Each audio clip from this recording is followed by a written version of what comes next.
You're a really knowledgeable bloke. So it seems on YouTube anyway. And probably has this occasion me with the podcast. But like, I wanted to ask, because you and I both know we've sat with hundreds of people from around the world, chatted to friends, and you're like, dude, you should start a YouTube channel. You should start a thing. You should do a podcast. You'd be way better at it than I would. But most people don't have the balls to do it. Like, the fire service isn't waiting for experts. I always say it's waiting for participants. It's waiting for people to get involved, to jump into the sandpit. And most people are scared to do it. And fear has like a brilliant imagination, but a terrible aim. Like, it just stops us from doing stuff. So like, how did you develop the curiosity? Because curiosity kind of builds confidence, doesn't it? How did you start doing this?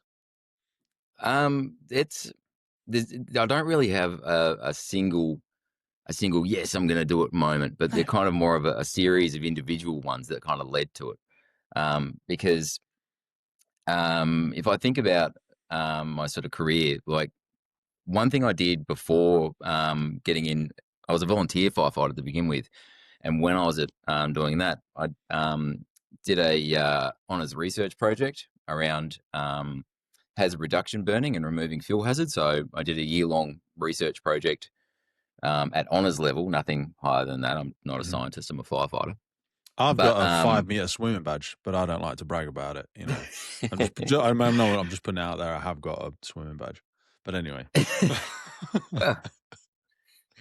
What is it? Yeah, That's so you did that. BSC's bronze swimming certificate, BSC. I don't like to talk about it, mate. I don't like to lord it over people.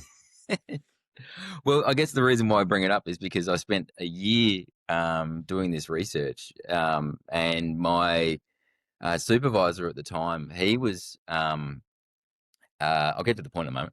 He was essentially being an expert witness for the Canberra bushfires. So he was going over there, and so it's going back a while ago now. It's 2009 when we did this. And I'd spent like a year studying, and I was a volunteer firefighter. I'd been to a bunch of fires at that point. And I thought at least I knew what I was talking about with the topic that I wrote the thesis on. And he sat me down one day, just not to prove a point or anything. It just came up in a topic, and he absolutely schooled me on like ember attack and how Canberra burnt down, and told me all this stuff and explained it in such a way that I just sat there at the end of it thinking, how the hell did I not know that? I've been a firefighter, I've been studying this stuff, and I've just found myself thinking, how the hell did I not know that? How is that not common knowledge? And then that was kind of the first one that I really remember as how the hell did I not know that? And then the rest of my career has been a whole series of how the hell did I not know that moments. Yeah, but most people would take that experience and it would send them the other way. It wouldn't send them into, oh my God, I've learned something really cool. Let me go and tell everybody else. Like, I didn't know this. Did you know that? Do you know what I mean? Most people would take that as a, holy shit, I'm getting found out moment. Do you know what I mean? I remember someone said to me about interviews. Interviews is two people sat on opposite sides of the table, each hoping the other one doesn't find them out. Do you know what I mean? They're both hoping the other one doesn't realize they're full of shit.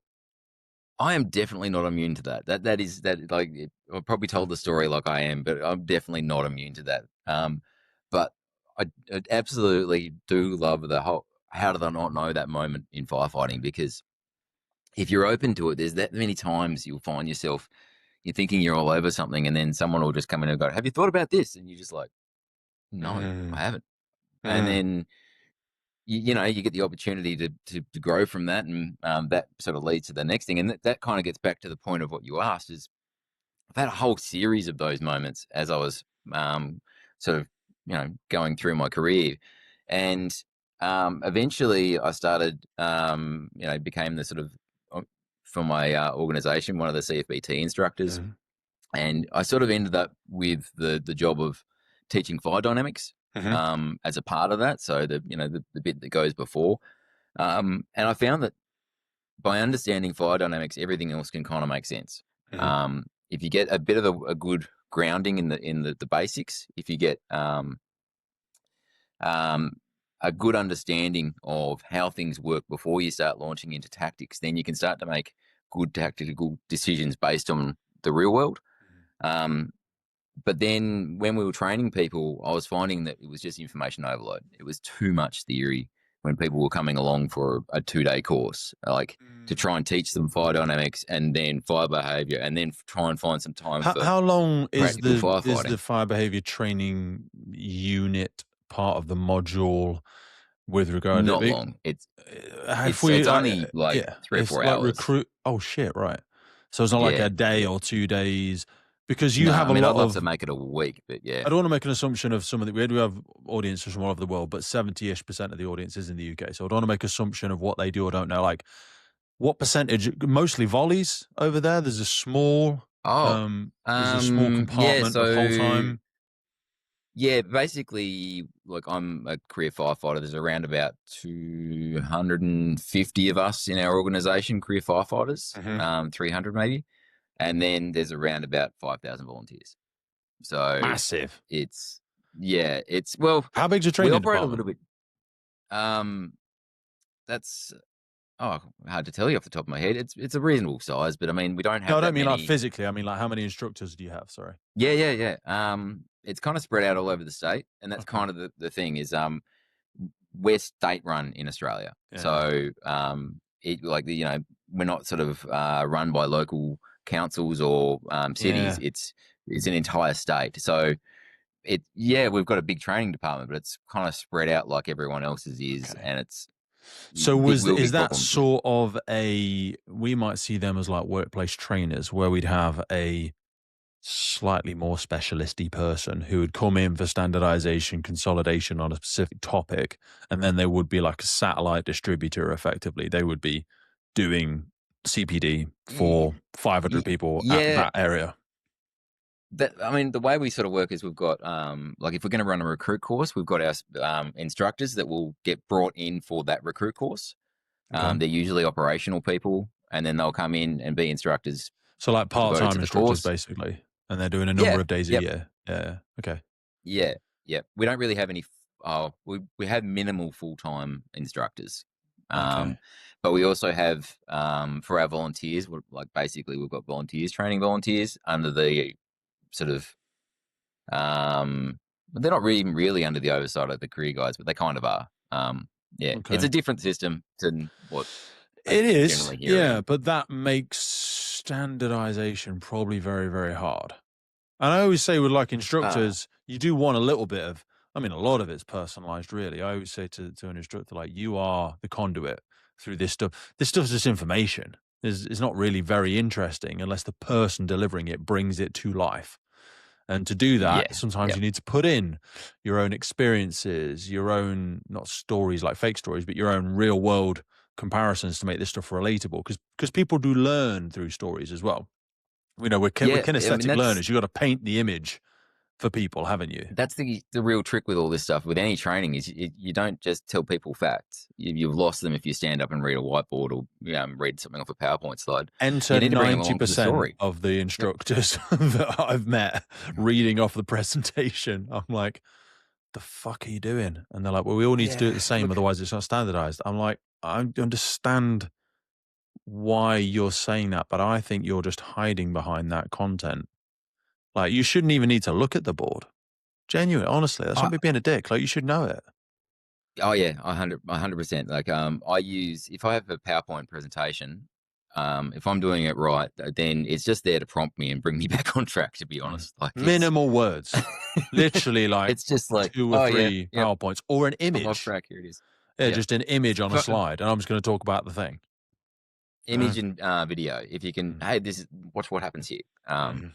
And yeah, if you can get that, then you're a long way. And I think if you're not passionate about what you're teaching, why the hell would anybody want to listen to you? Like whatever you're Mm. teaching, like if it Yeah. doesn't matter what you're teaching, just be passionate about it. Because if you're not, no one's going to care. Like, Mate, I always why would say, they? like, set fire to your enthusiasm and then people will come watch you burn. They just love it. Yep. If you Yeah, might think absolutely. golf is boring as shit, but if you see a 10-minute video about a guy saying about that, and you'd be like, oh my God, I never thought about it that way. Oh Yep. my God, Yeah. like, I didn't realize fishing was so intricate and like challenging, or just somebody plastering a wall. you're like, Yep. oh my God. Done right. Oh my You God. find That is yourself where 10 absolutely minutes ago I just watched fascinating. some dude plaster a wall. Yeah. Yeah.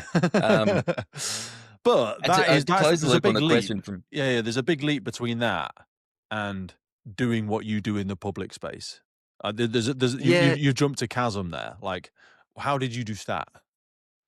So eventually I had enough of those. What I was saying is, how did I not know that moments? Mhm. And then when I realized that we were just going information overload on these courses, I thought, well, how cool would it be if I could put some of these things down into a video that people could watch in their brigades before they come along? And it was only meant to be relatively in-house to start with. Like, it was going to be, hey, to the people we were going to train, here's something, send them a month early, and then they can watch it. But then I think it was about 2019, late 2019, early 2020, when everyone started doing everything online. I just went, oh, well, here they are. I'd already had about 3 or 4 made. I just kind of opened it up and people liked it. And I thought, well, all right, we'll keep on going then. So Was I there had a any plan to do pushback 10. from your organization? No, not from my org. The That's great. organization's actually been really good about it. And they have pretty strict social media rules that I've been pretty careful to try and stay within at all times. But yeah, as far as our organization goes, they've been really good about it. But then I've also been really careful to, never break the social media rules. I don't talk about the organization. I don't show any badges or any operational incidents from where I work. You will never see any footage from any incident, just because That's that's sad though. it is. But I mean, those are the rules, so I'm going to stick to them. But I know. I agree with you because mm, we had a chat before we started. I have to abide by the same rules. Blah blah blah. Never declare where yeah, I'm from. But it's quite sad. It's like we're suffocating people and cycling way back to do nothing, and I think we scare more people than we do anything else. Like, you shouldn't need permission to contribute to the world, because if you were a builder or a plumber or a architect, you just go and talk about it. You just go, I'm an architect in the UK. The fact you work for Australia's Architect International, whatever. Do you know what I mean? It's like, it's largely irrelevant because you're just talking about your knowledge as being an architect and this job that you went on and all that sort of stuff. But I feel like we get wrapped up in a weird GDPR world that we don't fully understand. There's, potential for bringing the service or the organization to disrepute if you don't use the right pronouns or the right buzzwords at the right time. And it's like, I feel like we've forgotten what we're doing sometimes. We're not, this is not the CIA. Do you know what I mean? We're not keeping government secrets. I don't work for MI5. No one cares. No one cares. Really, no one cares. Do you know what I mean? Like, the people that are interested are geeky fireys. And that's how I came across your page. You've got one of the most respected fire behavior channels on YouTube, I believe, out there. It's fantastic. very kind. Absolutely fantastic. It knows where it is. It stays within its lanes, and it's absolute gold. But that doesn't. If that happened in the UK, you wouldn't see many services promoting it, because it's an external thing that could be monetized. And I'm like, Yeah. it doesn't take away from what it is. It's great. It's really great. And it's even authentic. You're like, oh, well, maybe it's something you should do after you retire. I'm like, but it'd be less relevant when Matt's retired, because people will go, Yeah. what the fuck does Matt know? Do you know what I mean? But like, But he's there doing it my now. hobby, so yeah. Yep. I don't know. I just wrestle. Obviously, I wrestle with it on a daily basis. You seem to have got some contentment with it, and the channel has become undeniable. It just stands, on its own 2 feet, whether you like it or dislike it or agree with it or disagree with it. You go, it's bloody good, isn't it? Oh, but I mean, if you done it really well. disagree, that's awesome. Like, disagree and bring evidence. Love that. No, Like, they won't bring evidence. They'll just slag you off in the watch room. yeah, well, they won't put anything out there. But I mean, how great is it when someone gets in and goes, oh, well, I don't think so, and this is why. Like, then that is great. And you do get the other stuff too, but I mean, I'm putting stuff on the internet. I've got to expect that, don't I? So, yeah. Why do you think we're so brave in one area and not so much in the other? Because yes, in the job, we try and train hesitation out of people. You've got to be assertive, you've got to have command presence and all that sort of stuff. But it still shows up a lot in our private lives and ambitions. Because, I mean, I know you keep sort of brushing off how easy it was or wasn't for you to just decide to do this. But, putting yourself out there publicly and attaching your name to, I was going to say to opinions, but it's not. A lot of this is physics and science and just it is what it is.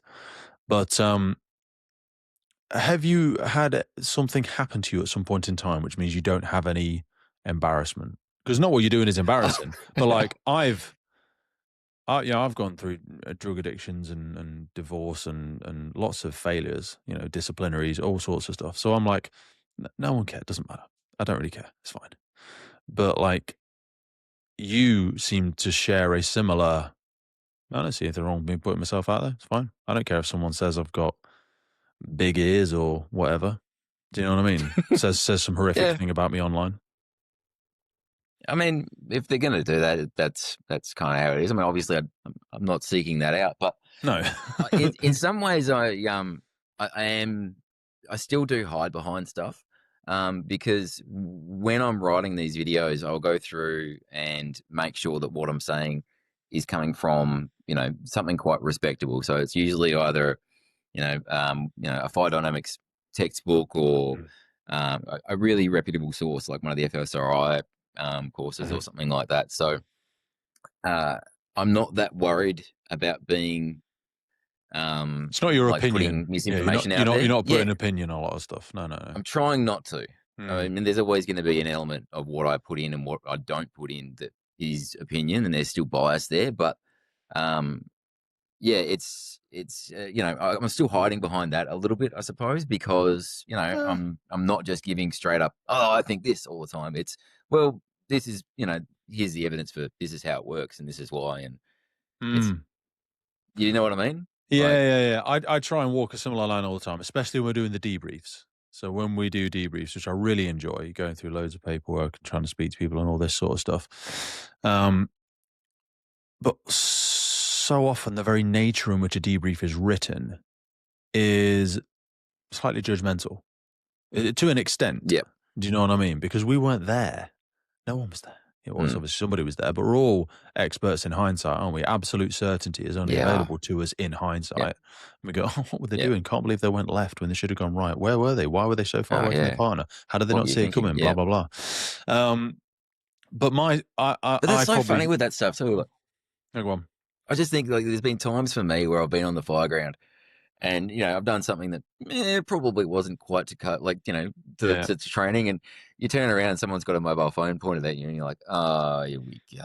Like we've all been there where you're like, you've done that thing that you're like, hope no one saw that. And then you turn around, yep, they saw it. And then, some people, and that goes all the way from bottom to top, whether it's the firefighter getting straight off brand new recruit and they open the wrong locker and go, fuck it, wrong one. Or whether it's you all the way up and there's a person threatening to jump on the 10th floor and you walk up to the edge just to have a quick recce and all that sort of jazz, and someone's filming you and you think, fuck, I just went right near the edge. I'm not even wearing a harness or anything. Like that looks really bad, but I've got to have a look. Do you know what I mean? Yeah. I've just got to get in, and you haven't necessarily got to look over the edge. But yeah, you do have those moments. And kind of an incident commander, you have to have a few. What's the service that I was speaking to recently where their first OIC, their first officer in charge, you might know this because I feel like it might be somewhere around your side of the world, sticks a BA set on and goes in on their own to have a look. Do you know where that is? Oh, no. No, I don't know what that is. I want to do it, but I know. No. I don't know if it's Germany or where it is. Like, if somebody knows, please remind me, because it came up in a conversation. But I get that thing where everything just mashes into one now, and I haven't seen this. No, it might be bullshit. No. Might be bullshit. But I'm like, I get it, because they're like, well, the senior firefighter should be more experienced in fire behaviour and blah blah blah blah blah. They put a set on and they're going to go in similar to the Americans, although the Americans don't go in on their own. They go in ahead of the line. And again, I say Americans. There's lots of different procedures and adaptations across American departments. But it's a big country. Yeah, it's a big country. But typically, they will have a line crew. You know, they'll have the truckies who will go in, do anti-ventilation, close down compartments. They'll sort of scour a small extinguishing media, but the point of the Yep. matter is they will go in without a permanently fed firefighting media. And I'm Mm. like, yeah, I think that's a great idea. Because how many times as a TAC vent or a fire behavior instructor or whatever do you wander around a building on fire with no firefighting media at all? You do it all the time. Yep. Yeah. And I get people like, well, that's different, Pete. You just did a quick switch because that's a place you're very familiar with, da da da da da. And I'm like, yeah, I get that. But I also had the same argument when we were talking about stairwell protection teams and them being able to deploy under air whenever they choose. So in the UK, we have a thing typically where when you go through our engine control board, you must go under air then. You put your Yeah. set on Yeah. startup, and from that point, you're locked in until you come back out Yeah. and go back through the board and you go re-entry, secondary wear, whatever. Yeah. But I'm like, it's just a form of PPE. Sorry, getting down a rabbit hole here, but I'm like, I'm trusting Matt to know when to go under air. And they go, oh, but you know, what if he's in a da da da? Da? It's a, if I said it to my daughter, if I said, here's a helmet, yeah, stick it on when you're standing underneath something you think it might fall, yeah, or you know, just when you get in near that building, stick it on. And he said to a firefighter, when do you think you need to go under air? When I'm in an irrespirable atmosphere. Bang, correct. Yeah. So wearing Hmm. your gas monitor or when you see smoke or whatever, you go, right, we're going to go under air now. But it's a concept where I think we've over indexed into safety because I think, It's interesting because we do that a pretty similar okay, procedure yeah, where we've got the BA controller where you'll go onto air, they'll write everything down, and away you go. The only thing that um, will depart from is you can go well ahead of that, but as you're going on air, you call back to them and say, "Hey, we're going on air," so that the times can be written time down. reflects But it. Do you use telemetry? yeah, no, no, So that's why you have to call back. yeah, But this is what I'm yeah. saying about ours, mate. I'll put my tally in the board, and you're familiar with telemetry systems? It took me a moment to think about it, but they're basically going live feedback to the Live feedback to board, the giving you. board. Yeah, it's a repeater Yep, system, and it, you know, some are yep, really advanced and they can see where you are on the Instagram and all this sort of stuff. But it'll tell you, you know, a bodyguard will tell you time to whistle, local temperature, all that sort of jazz, and yeah, it's okay, yep, constantly being updated with the board. So I don't even need to tell you. You can see yep, it. yeah. You'll So go ours is right. manual, so we have Yeah, to call back. But Pete and I Matt mean, are in. They're not using their air yet. They're obviously not under air, and then immediately you'll start seeing it drop. We can still shout back anyway if we wanted to, you know. But I would love to get more to that point. But anyway, I'm getting but I mean that's into the stuff that like I think question everything. Like I don't believe in change for change's sake, but no. question everything to see if it's still relevant. Mm, Like, what are we doing that's right? What's someone else doing? Is there a better way? Like where I live, being Australia, it's by its very nature, it's an island. So mm, we don't get exposed to fire services outside of Australia mm, very often, mm, unless you actually jump on a plane and go and do it. So it's very easy to sort of mm, end up in a bit of an echo chamber of we all do it this way. Um, and unless we're actually actively looking and thinking and challenging our thoughts, mm, it's you're not going to see the progress that you could otherwise see. So um, once again, like not a believer in change for change's sake. If you're going to do it, make sure what you're going to change to is worthwhile changing to. But mm. also, it's a good thing to challenge what you're doing and ask, "Hey, is there a It's better healthy. way?" Like Yeah. at the end of the day, like we're here to get a good result. Like, Uh, is there a better way of getting a result? That's what we need to do. So, People can be mm, remarkably defensive about, and also like the stuff you do. Your fire behavior can be very unforgiving, and learning in itself is a very messy process, isn't it? So how do you balance that need for precision that you've already alluded to, like you say, checking the manuals, checking the documents, with the reality that humans learn by genuinely experimenting imperfectly? You must have had to do a great deal of imperfect experimentation. So, like, I was yeah, I've looking at lost the hair your, on my hands a few times. I was going to say, what was the fire whirl or whatever it was? I was looking at the other day. Oh On one yeah, of that your, thing's fun. Yeah, that's fucking cool. Do you know what I mean? But that like is those that is fun to imperfect make. experiments are Yeah, required, but will yeah. often be discouraged, perhaps, I believe, in organizations. How do you balance that? Um, I I kind of do all of this stuff separate to the organization. Mm-hmm. I don't really. There is no discussion there. If I'm doing something, I'm just kind of doing it, but I'm not using any of their resources or anything else to do it. So Mm-hmm. it is up to me to do it and figure it out.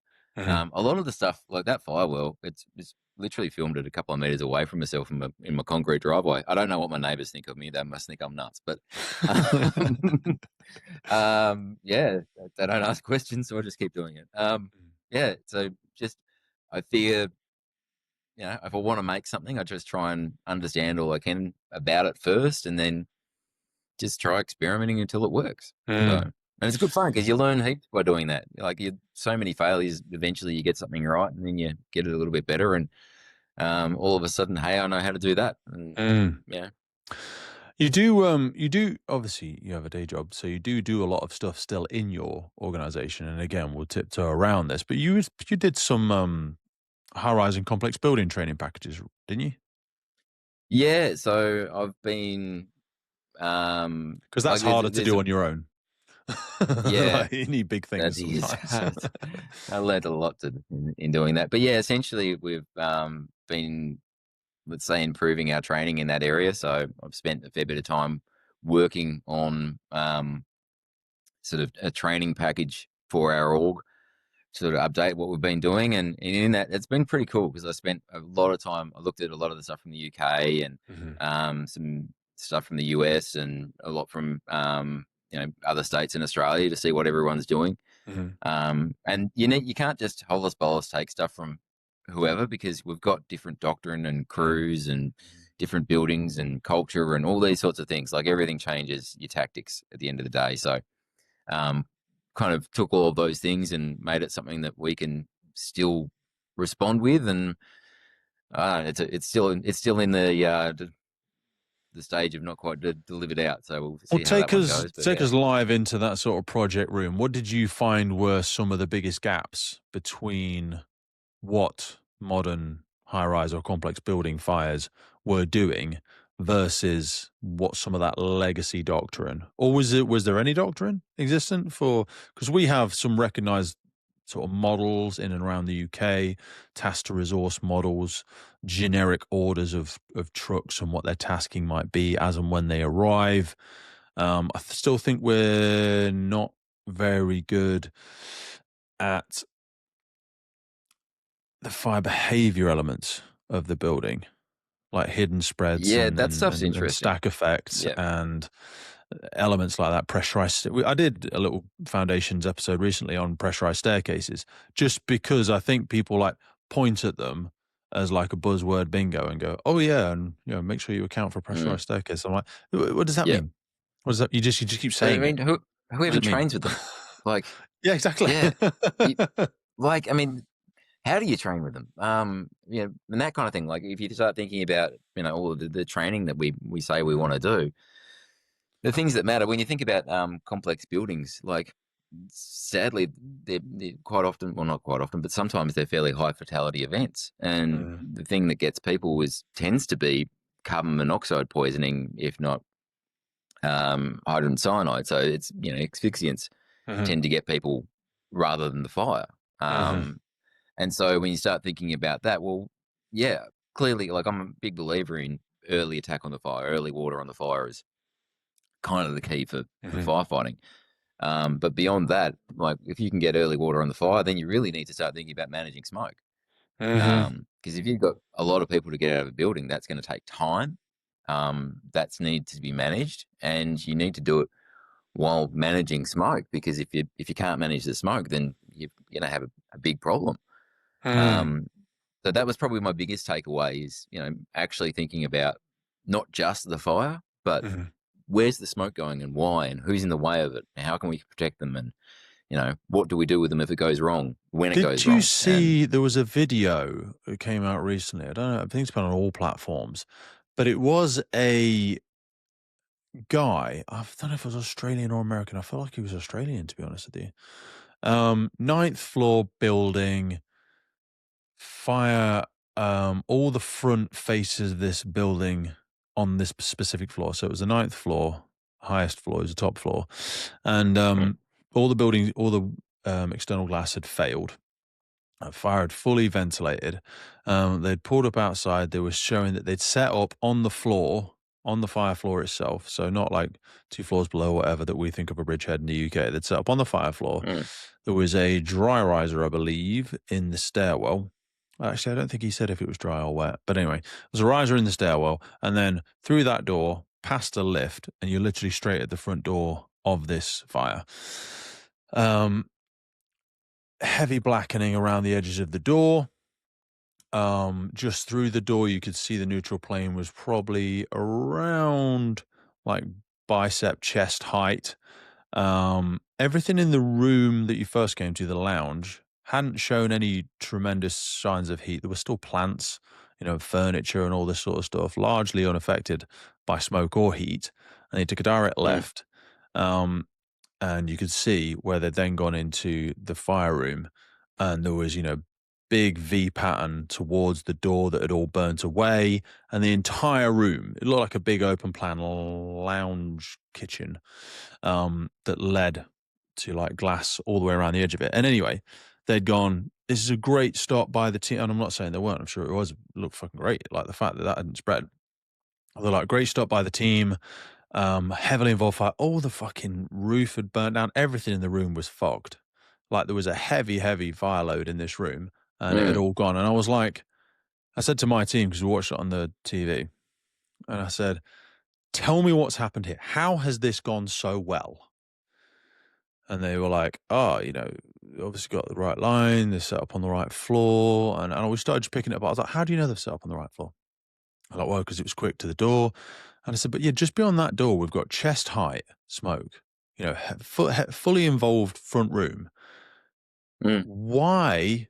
Because you could see the video of the corridor. I'll try and find the link. Video of the corridor. None of that smoke had gone into the lobby area. None of it had gone into the hallway, the area around the rest of the flats. Seriously, I know. You're like, how? It was pressurized behind this door. At chest height, you could see the blackening around the edge of the door, but there's nothing on the ceiling in the corridor. Nothing on the ceiling. There's nothing anywhere else. And I said to them, how has this been achieved? And how is that first room not involved in fire at all? And what I came up with was they'd had the wind to their back, was what I'm basically saying. Now, I'm not saying they had a wind-driven fire that helped them on the floor, but I think everything that was coming around the building was pulling in on the leeward That's side. Interesting. Yeah. Yep. And as soon as they've opened that front door, everything that was sat behind it is just gone whoosh, because they've got clear unidirectional flow path going up the stairwell into the floor. And as soon as they've opened that, it's allowed it to pull everything up through that floor, up through the stairwell, out through there. And it's because how's none of that smoke come into this hallway? It's pressurized behind that door. All the windows have failed, so it's trying to draw more. I think there's several things they got away with there. One, they've opened that and it's just whipped it all out those windows, which is absolutely fine and what it should have done. B, you were lucky it was on the top floor, because if there'd have been anything on the floors above it, that would have been just coandering, jumping through the floors. Yeah. And I was just like, we all get lucky without knowing it. And I'm sure they did everything really, really well. But if the wind had been in the opposite direction, they'd have been fucked. Wind-driven fire. Yeah. They'd have been fucked beyond foot. And I said it around, because you mentioned about the casualties. I was like, you would not be getting anyone else off that floor, because that thing would be full of smoke. The entry control and the bridgehead team that set up 6 meters away from the front door with all their shit out, set into the height, that whole thing is full of smoke. So they're going to abandon that and head back down the stairs and have to set into the hydrant again 2 floors below. Do you know what I mean? And they may have already known all of this. They may have gone, we recognize the wind direction and we decided to do this. But he didn't. He was just doing a very quick, like, this is where we set in. We went in through this door. The team pushed hard, attacked here, attacked there. And I was like, I bet they did do all of that. And I'll bet they were great. And I'm sure I would have done nothing different and no better. But I was like, that worked because the wind was going with you. Like, was what I took away from it anyway. But when you talk about defend in place, was the point I was going to get to in that. It's something we don't talk about a lot. in the UK? Because you mentioned most people die from carbon dioxide, hydrogen sulfide, all that sort of stuff. Talk to me a little bit around opening every door is a tactical decision. Like when people say, "Oh, there's a casualty in the second room on the left, but the fire's at the end of the corridor," and they'll go to the second room on the left and open the door and want to drag the casualty out because we're like, we should never pass a room with a casualty in it. I'm like, don't do that.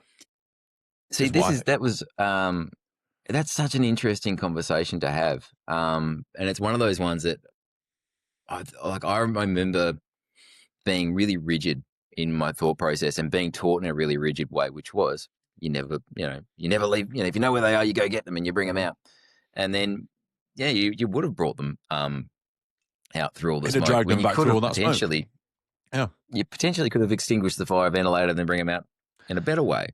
Yeah. And especially if this is a high rise, like your control is giving yeah. them fire survival guidance. What do you think they're saying to them? Put stuff at the bottom of your door, stay near the window, open the window. Yeah, wait for accurate. We go in there and pop open that door, and then they're fucked. You know what I mean? Right, quickly put this smoke hood on. Quick, oh shit, I don't know. I've not really trained with this in a while. Just stick it on your head. I don't know. Put it backwards. Out you come. I just think to myself, if you could have just gone and isolated or extinguished that fire first, and just let it all lift and get it out. It doesn't matter to me. It doesn't matter if you get them out now or in 10 minutes time. Unless you think. I guess that's one of those ones that's full of context, but it's a good conversation to have. Like it's such a good conversation to have because, you could depends on the fire in my head versus the fire in yours. Like it's, what situation is in front of you to go, we've got this fire. You can shelter in place, stay behind your door. We know that, even hollow core doors can withstand pretty much direct fire for some period of time before they give up. So if you've got a team of firefighters well ahead of that extinguishing a fire, then that's potentially the safest place to be. Versus, maybe the fire's in the next unit and the fire separation isn't working. Well, that's different now, isn't it? And so even then, part of me would want the first team to still go to the fire. Oh, straight to the fire. I would still want them to go straight to the fire. I always say to people, the clue's in the name. It's fire and rescue. Do the fire thing first. Do you know what I mean? That is always the go-to. Yeah, that's the thing. Do you hear the combine harvester analogy? That's always the one. Yeah, that's it. Happens everywhere. Switch it off. Switch off the nasty thing, creating the toxic stuff. Then we'll go and there's also do something else. There still is also an argument for snatch and grab in the right situation too. Like I realize I've just sort of said that you just leave them there, and sometimes you wouldn't. Sometimes you'd prioritize the person because maybe they are in immediate danger, and by the time you extinguish the fire, they'll be worse. So like, firefighting is a lot of shades of grey. It is, yeah. Firefighting is unless or depends. That is fine. Yeah. That should be the title of most training. Depends. Yeah. And I should actually mention with the high rise stuff, it's like I'm not an expert. I'm someone that in my org I've written some training because I was the person willing to do it. There are much more knowledgeable people out there than me, but it has been a really cool project to do, and I've learned a lot. So, from that point of view, it's been good. So when you are doing training either in your organization or you're trying to think about putting these, quick training packages that you've got on, like there's 40 something videos I think you've got on there now, thousands and thousands of views, but they're all quite digestible. I think the longest one is like 20 minutes. So, a lot of them are 3-4 minute, pretty digestible stuff. When you think about either training large recruit programs in your organization or creating content for people online, what actually makes knowledge stick for people long term, do you think? Story. I think you need to bring people along with the story. And I attempt to do it. I don't know how well I do it, but you got to tell people why it's important, and then show them it working and show them why it works. And I think if you can do that, then it's something that they'll be able to take away.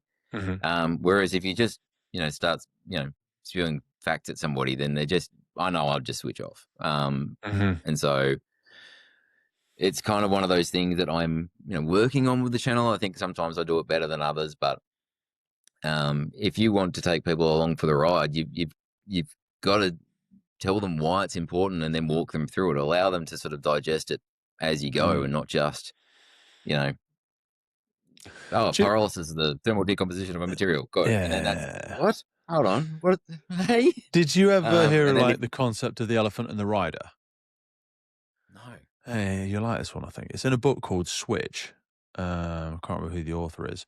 But he says, like, when you're trying to convince somebody of a theory or an idea or your side of the argument, or you're trying to get someone to make a change in their life, eat less, drink less, follow a social movement, whatever it is, you can't beat them over the head with facts, because the rider no, is your cognitive brain. It's you, 2025 human being, mental cognition, prefrontal cortex, language, decision making, da da da da da.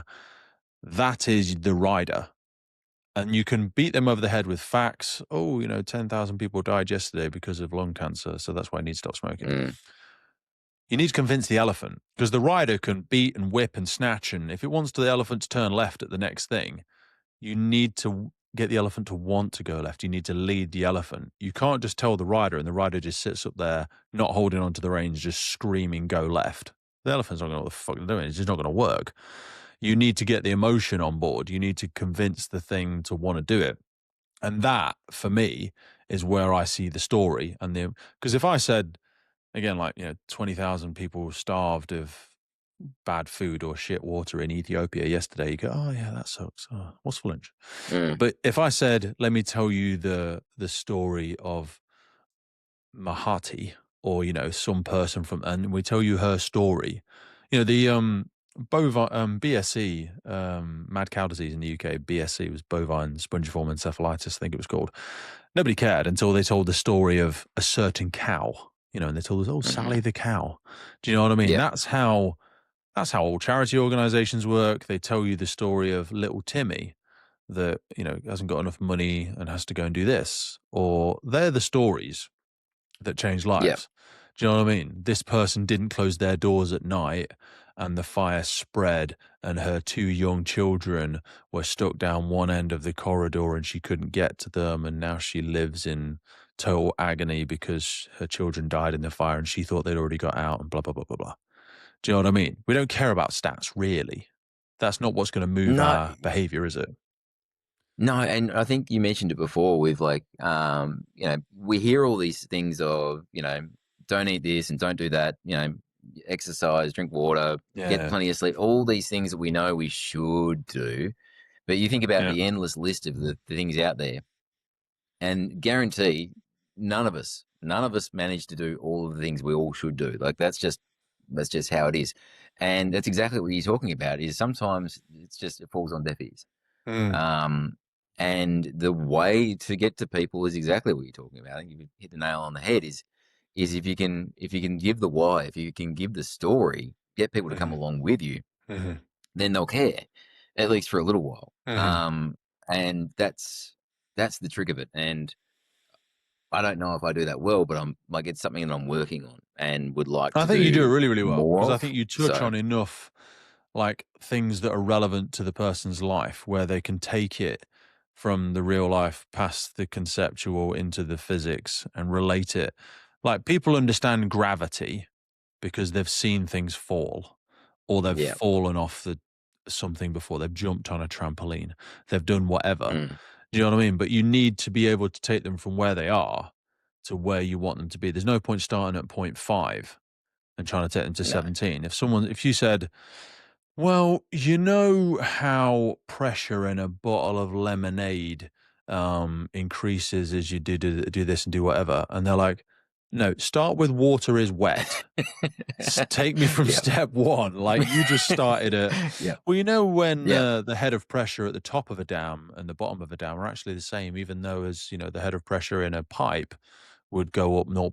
No, so I don't, we'll have to yeah, pascals. No one they don't know what it is. You need to start with water is wet and then walk yeah, them through that cognitive process, don't you? Because you ultimately need them You don't want people having to remember stuff. Someone said this to me a little while ago, and it really, really hit me. I'm like, you didn't remember how to tie your shoelaces this morning or drive. You just Oh, knew yeah. it. Yep. Do you know what I mean? Don't try and remember stuff. You need to know it. Have And you it's so different, isn't it? heard of a book called Thinking Fast and Thinking Slow? Yes, I have. Yeah. So, it's all about heuristics and, uh, mental slides essentially. Yeah. And this is something that I think is so important to firefighting because,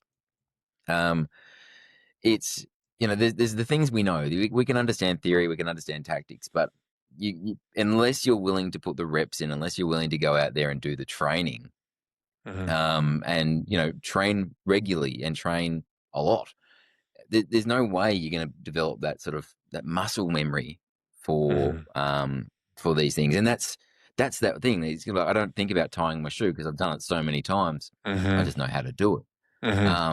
And I don't get it wrong because I don't even know how to do it wrong at this point. A similar thing with firefighting. Unless you go out and train in a realistic way, and replicate what you're going to need to do for the real world, then you've got no chance. And that sounds probably quite funny from someone with a YouTube channel because it's the exact opposite of what the point of the YouTube channel is. Because you can't do good training with a YouTube channel. You just can't. But you can cover that theory stuff, and try and get that bit out of the way so you can create more time for the physical training when get out of the classroom and get onto the drill yard. Like that's important, and that's where the skills get developed. So that element around mental slides, that I'm trying to drag my brain back into the books. It's been a few years since I read it. So it talks about system 1 and system 2, doesn't he? Yes. Yep. Yeah. The system 1 is our fast thinking. It's the automatic, emotional, instinctive, snap judgments, spotting patterns, things like that, reacting to danger. And that's where a lot of the stuff as firefighters we're going to be in. And it's all that really fast reaction stuff. And but it's also polluted with experience. Biases. Oh, 100%. Yeah. But it's also got humans to where we are now. Like it works. It's not perfect though. So when they talk about black swan events, have you seen that? I don't know if that's actually in that book, but like a black swan event is, have you ever seen a black swan? You know what a swan is? Yeah. Yep. You seen one in real life? I'm doubting myself now, but yeah, I think so. Yep. I don't think you have. I haven't. No, most people haven't. It's probably a ghost that I'm thinking about. Yeah, because all the pictures we see are of white swans. And also, there are black swans, but they're remarkably rare. I don't know what the pigmentation problem that a black swan has, but most people have never seen a black swan until the revelation of the book, of that title. But like black swan events. But if you've never seen one, you'd be forgiven for believing that swans are only white, and that's your unconscious bias because you've never experienced a black swan. Yep. Do you know what I mean? Whereas, and this is interesting when you start talking about training, because so when we go and do our training, we talk about sort of modern synthetic materials and how quickly they can burn, and obviously ventilation control comes into it a lot. But then when we go to do our training, what do we burn? Like, what do you guys burn for your live fire? Pallets, chipboard. So there's a few places natural materials. that I went to Warwickshire, and I was speaking to Manchester again recently, where they want to start getting like sofas, X-display models that people can't sell. Yep. Do you know what I mean? And it needs to be today's stuff because like the development of when people say fire hasn't changed, they're like, well, it has, because the insulation material has changed, the toys that children are playing with has changed. You look at an old sofa bone versus a new sofa, you're like the megawatt of fire capacity and fuel capacity with this in them, the heat capacity, sorry. Mass loss fire rate, loading is totally different. Totally different. But we're still burning. We're still burning pallets and chipboard because it's readily available. It's sometimes easier to scrub. And there's nothing wrong with that. Like that training is still really excellent to make the point that you're trying to make about, looking at smoke and all these kinds of things. You have But to it's with understand the context. limitations of what you can teach with it, though. Yes, absolutely. Because we And say that's the the same thing with is when you're like doing that synthetic training. smoke, mate. Fuck me gently. Synthetic smoke. It is a tool. It is a tool in the toolbox. Let me ask. I keep putting in my fucking ADHD is terrible. People hate it. I'm apologizing. This is why other people should run a podcast. I want to ask you, and I will shut the hell up. Do you use synthetic smoke over there at all? If so, what's the limitations of it as a teaching tool? And neither of us are experts, but we'll just talk about it. So yes, we use it. But what I would probably say is to zoom out a little bit with those, because we do the CFBT style burns with the chipboard and that kind of stuff. We also burn some hay just for search patterns and that kind of thing. So just creates a lot of smoke. It's got no thermal layering in it whatsoever, so it just drops to the floor. It's not very hot, not a lot of heat, but it does make a really thick, difficult to see through smoke, which is good for basically working in blackout conditions. And we use the party smoke for the same thing. It doesn't replicate fire behavior. That's not part of the conversation. The part of the conversation you're doing when you're using synthetic smoke is, hey, we're here so that you can learn to search without your ability to see. Like, this So is what you we're going would to do. And test so, search procedures and mind mapping. You could assess that in that condition. that's generally what it's used for, is to develop that experience in it. And, But isn't there a kind of problem that BA training, but anytime it's, you're doing those things, and I'm speaking like I'm a hypocrite because we do it here, right? But like when you're teaching those things or when you're assessing those things, I say, right, we're gonna go through search patterns, direct, indirect, compartmental, following a flow path might be one of your search patterns as well. yeah, But we you can't can't do do that that with, one in this. no, So yeah, the it's irony is, if flawed. I'm telling Yeah, you the purpose of search, yes, we might find casualties, but the purpose of search is to ideally identify the fire compartment and extinguish, yeah. and then continue search. If that is kind of the North Star of the search, Mm. and we haven't got it, don't Yeah, make it's good the enemy of perfect. But I'm like, yeah, it's hard, isn't it? Because they're gonna it's pick up training really scars for hard to that. do good training. Yep. Because we'll keep And saying to then them, I make worry, sure you use your thermal imaging camera on a regular basis, stay low. Why do I need to stay low? It's not even that warm. There's no environmental yeah, feedback to we tell me give to them stay smoke low. that's really cold. Yeah, Smoke's really yeah. cold. It's not buoyant. There's no Mm, neutral plane because it's fucking everywhere. Do you know what I mean? It's yep. like, do you know what I'm saying? And where do you go? Like, you start talking about the inverse square law with people when you're trying to get them to stay low. Like, Yeah. it's But it, without that, environmental feedback, mm. it Yeah, I doesn't even fully work agree. that But I well mean, with kids. You it's like we can be playing with your daughter on her kitchen set that's all made of plastic. I can't tell her not to touch the kettle on the practice. She's not fucking hot, is it? Or I'm like, well, yeah, I'm going to teach her. I'm going to fucking fill it with boiling water, and splash her every time she does it. Because that's how they learn, isn't it, Matt? But like, you know what I mean? It's like I'm not. I'm going to teach. I'm going to teach social etiquette and fun. I mean, people say, just God's sake, have fun with your kid. Like, you haven't got to teach them something all the time. I know, but like, we teach social etiquette. Oh, daddy has a tea. You sit there, you sit. But we're not going to be teaching food prep or like dangers in the kitchen, are we, with her playset? Stupid analogy. But do you know what I'm trying to say? I see what you're saying, and it's a funny one because, like, even within the using actual, couches and everything else, clearly for the most part, we can't do that. Why? There's too many. Well, depends where you are. If you start lighting up couches and you've got big black plumes of smoke leaving your property, there's particulate matter, PM 2.5. Mm-hmm. That's, you do it on a regular basis. That's creating health issues for the public. Having And so, firefighters that aren't trained to respond adequately, competently, big brackets, quote, speech marks, personal opinion stuffed in it everywhere, is also a hazard to the public, though. Like, there's no I couldn't solutions, agree only with you more. trade-offs. There's no, you know Yeah, what I'm and saying? Like, choose your suck. Who it's would you want to suck? it's it's such a hard thing because, like, I know you give me the option saying, "Hey, Matt, you're allowed to do this," I would be lighting them up every other day. Like We all would. that's how you get good training. But you do have those issues. But then, how do you get those mental slides? If we're training people to read legacy materials, if we're training them to read synthetic smoke, if we're training them to read, you know, timber or pallets or whatever else, then those aren't fires that develop in the same way. They don't reach ventilation control in the same way. So where do your mental slides come from? Mm-hmm.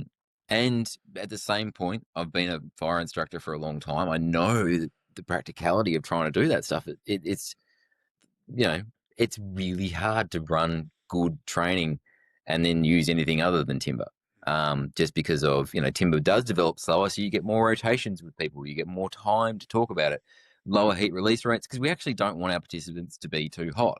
No, like they stop thinking about the training and start worrying about being hot. So it was I don't know if it's Shan there's all Rafael the- or somebody. They always used to say, "Warm to inform." Don't burn to learn. not burn to learn. Yeah, because you just Yeah. every time I school, oh, do you see what we did in there? Do you see what? And they're like, no, I'm just trying to fucking stay out of the way. To be honest, I didn't 100%. remember any of it. I just Can went. think of times It when was we've hot. done it with people, and you've come out of CFBT cells. They've got red faces. We run it too hot, and they're all like, "Oh, that was amazing. There was rollover everywhere." And you're like, "Yeah, what did you learn?" And they're like, "Nothing." Fucking, it was wicked. They just thought it was cool, and you're like, and also well, when you get to that point, you're picking up all sorts of other bad shit, because this is the thing about like the boundaries. Like in the UK, because it's cold here, it's cold and damp. So all of our properties now are built to be as tight as, but they're not all perfect. Of course they're not. But like energy's expensive. We've got double glazing everywhere. Everything's trying to be insulated. We're trying to save money.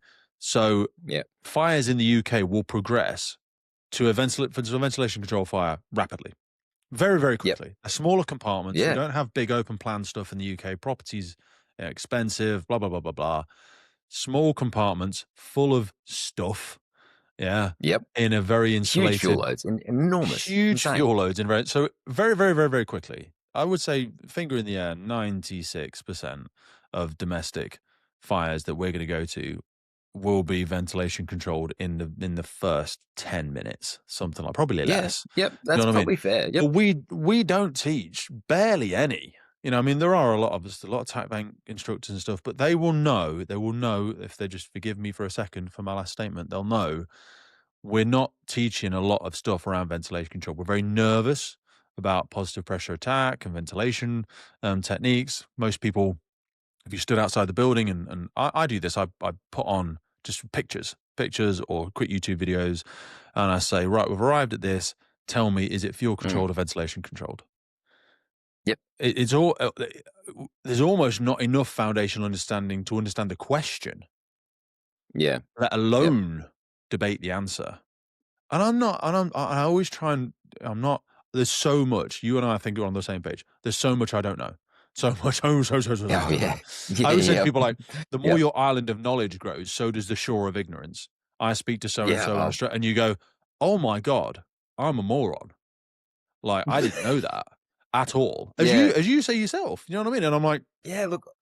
But until you get to that point, it's the unknown unknowns. Like, you ever do the personal development stuff, or your Hari's window, where you have the known knowns, the unknown knowns, like the things, unknown knowns. Yeah, and there's the unknown unknowns. Sorry, there's things you just don't even know. You don't know. You don't know. It's that is unconscious incompetence. You don't know. You don't know. You don't know. Do you know what I mean? Yep. Because those things are nowhere near it. But we train in. We took demo boxes and made them into attack boxes, and then started running drills in them. I think that was a big mistake. And I get it was a financial limitation or whatever it was, but most people that have been into, so we have members of the public listening, so a big metal container, shipping container, big metal container. We go in there and we put like a half elevated platform on the end. We strap some wood to the outside of it, basically, or the inside, but like to simulate some sort of ceiling and the walls and ceiling. Yeah, we might put a small fire load in the back of it, leaning up against the back usually. We'll set fire to it, and then we'll talk about the principles of fire. We'll talk about radiation, convection, heat, and then eventually we'll start seeing pyrolysis. We'll have a cup of water, we'll have a bit of carpet, we'll have a bit of fire kit. General Yep. setup. We'll all get in, we'll sit down either side of it. We'll have a massive door that's half open at the back. Everyone knows what a shipping container looks Yep. like. Sometimes we'll have what's Yep. called a baffle. So we try and drop it down so we can create a simulated layer that we would talk about where we'll see the heat accumulate and the smoke, and then it will start to drop, and we'll have this neutral plane and we can talk about it, we can see it and all this sort of jazz. That was for a demonstration of and it's a great tool for demonstrating the Absolutely. principles Yeah. Yeah. of incipient fire growth, flashover, carbon monoxide, 609 I think it degrees, still stands dancing as angels. some of the best stuff we've got. So Absolutely. it's However, it doesn't map over to a domestic property, certainly not in the UK. And I don't think there's many countries where people live in metal containers. Not many. And if they are, they're third world problems. We're not doing that in the UK or the US. There's probably not a lot of it in Australia either. But even when I look at Australia, and again, you'll have to correct me on a lot of this, it's a lot hotter and generally. Single glazing yep. is still quite prolific, not because you don't Really have any common. not because you don't have any money, because there's no requirement for it, really. It doesn't Mm. it doesn't get as cold all of the time. You're less concerned about central heating control and bleeding heat from the building. You have a lot more wooden construction. So the fire growth in yours there'll still be ventilation controlled early on, but I would argue, please push back, because obviously I know nothing about Australia. I'm coming over soon for the IFIW in February.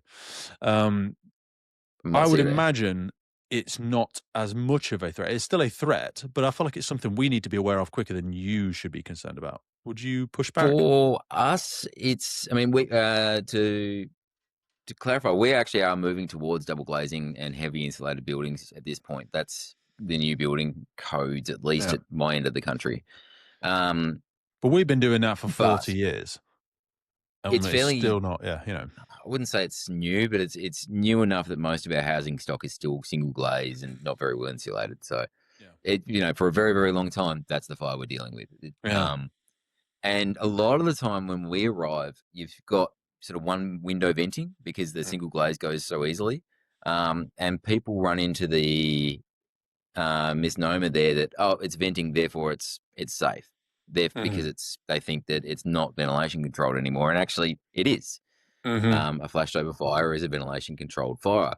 It just so happens that it happens to be venting, which means the heat release rate inside the fire is higher, which means more fuel is being pyrolyzed, which means that it can stay within that ventilation controlled state, where if you give it more air, it burns harder.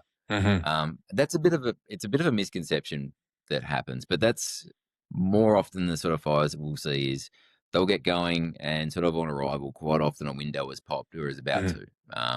That's pretty common for us. Which brings up things like transitional attack and that I was going to say, but, would it suggest that we're walking into more bidirectional flow paths than you are, though? Yeah, by the sound of it, yeah. I think we definitely but I mean, even are.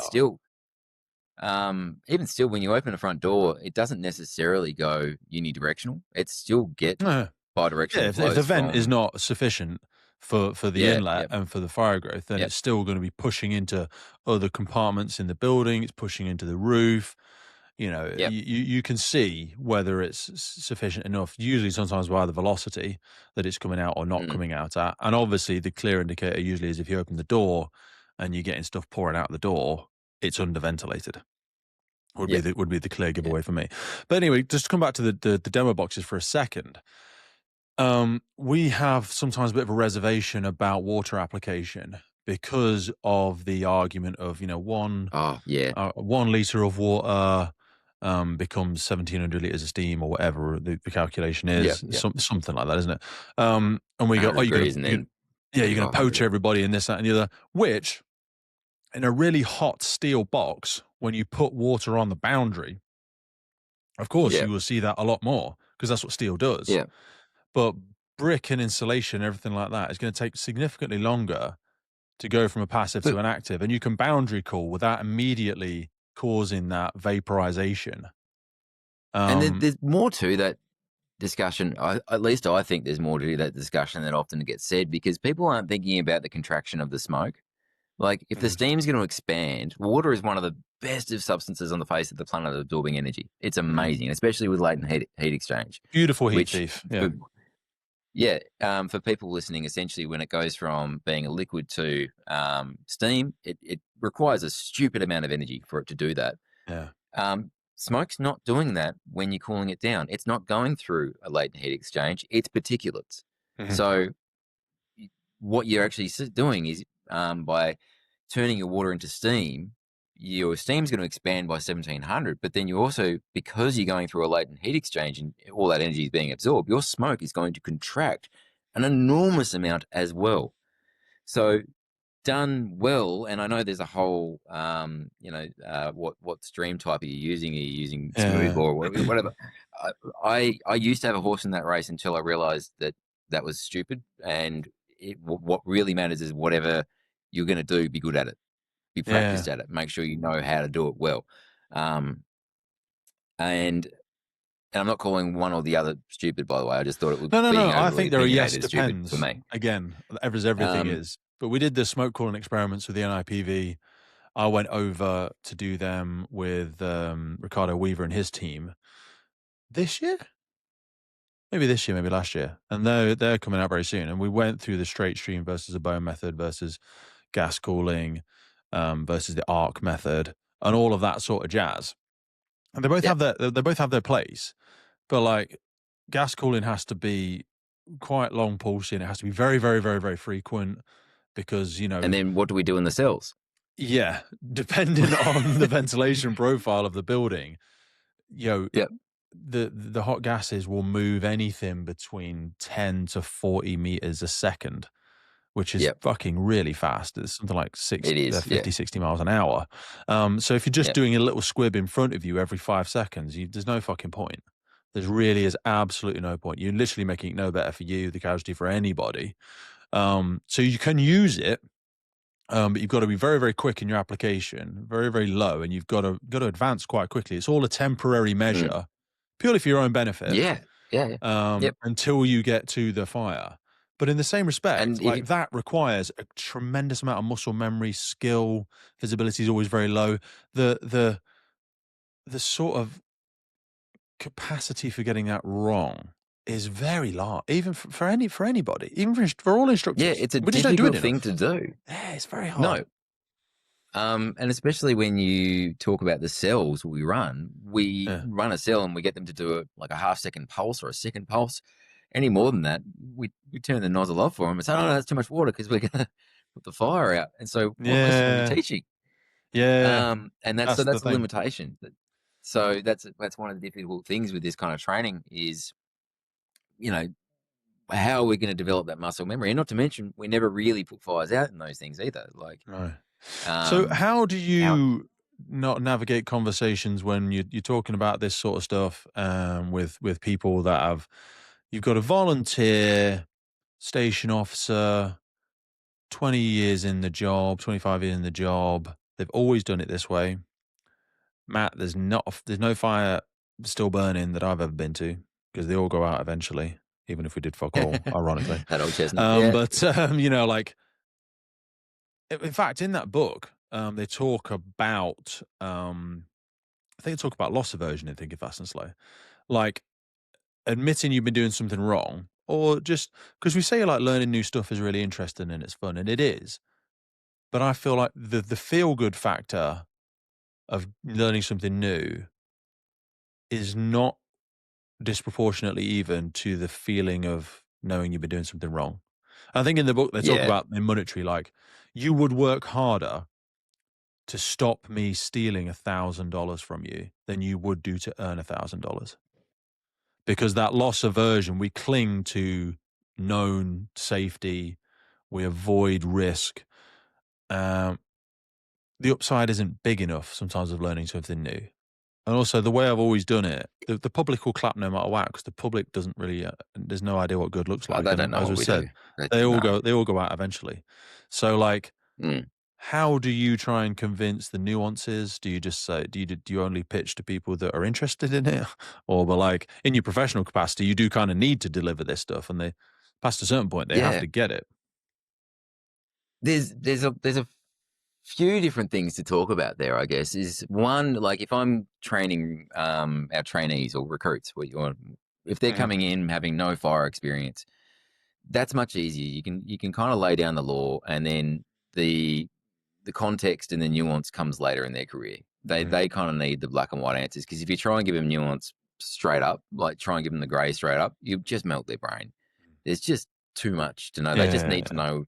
They don't even need to know. They want to know. Just tell me what to do and how to do it is kind of where That's they're like at, John's because they, non-negotiables, like John McDonough talks about. It yeah, just, yep, we can argue about the nuances, but net positive in the vast majority of yep. situations, just do this.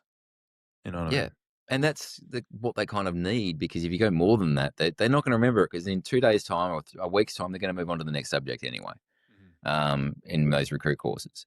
Um, when you get to the person who has been there for 20 years, they've done it all, seen it all, I approach them differently, because you have to kind of respect what they've seen and what they've done.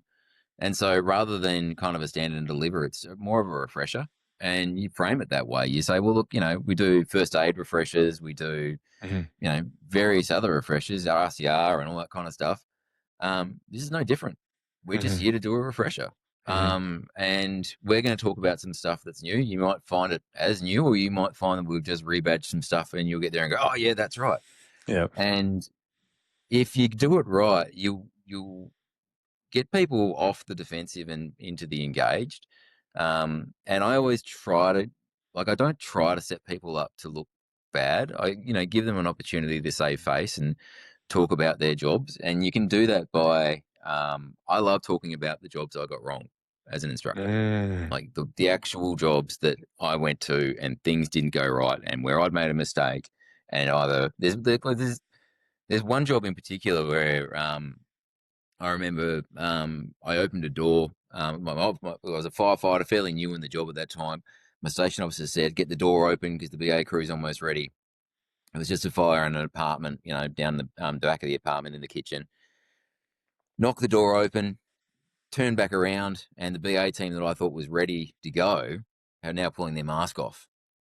And instead of closing that door again and making sure it was shut, I've just left the door open and run off to go help with the BA guy, and Mhm. got their mask back on, and got everything going, and then ran back up. And by the time we got that done, then they'd gone from a clear hallway with a little bit of flame coming out of the kitchen to now a neutral plane starting to come down in the hallway, and there's obvious flames coming out.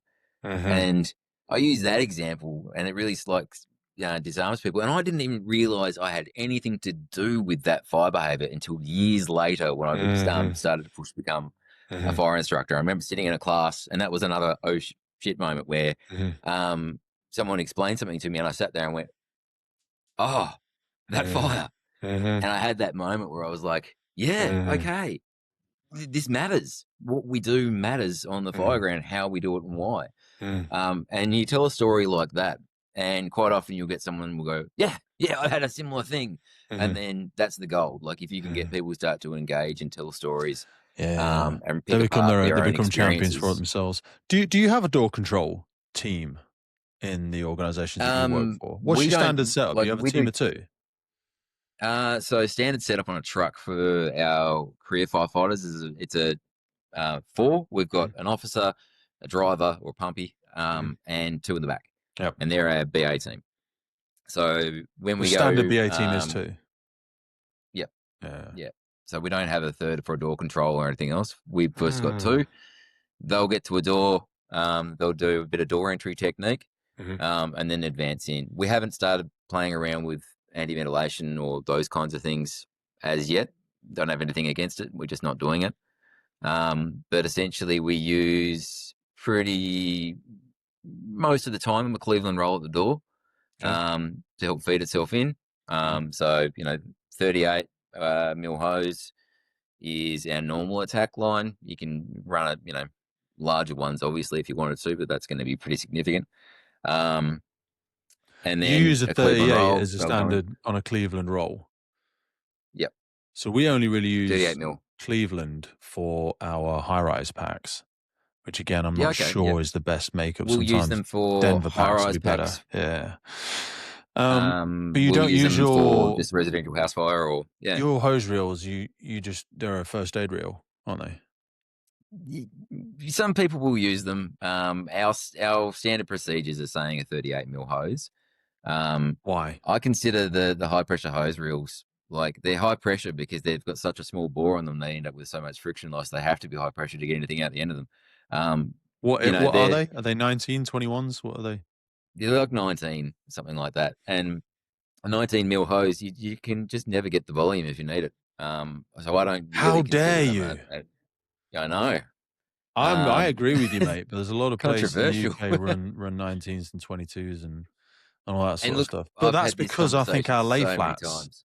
most Yeah. places or a lot of places, some places have 38s, more have 45s. Most the Yep. organisation that I work for, we only have 52s and 64s. Yeah. Okay. Yep. Now on our hose layers, we have obviously significantly larger hose, but on a standard truck, we have 52s and 64s, which immediately makes more behavioral friction around using the lay flat because Yeah. 52 is a bitch. It's heavy. We don't use things like hose Yeah. snaggers. That'd be a bit of work.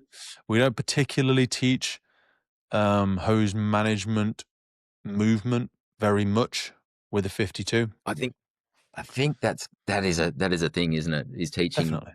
good movement with hose. Like, Uh, love to do more on it, but yeah. but still, so you guys use 38s. Yep.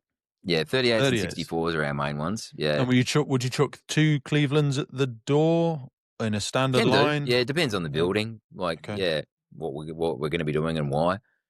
And then But team of most 2 would residential manage house. that. Sorry, Team of 2 would who just would manage manage that. that? Yeah.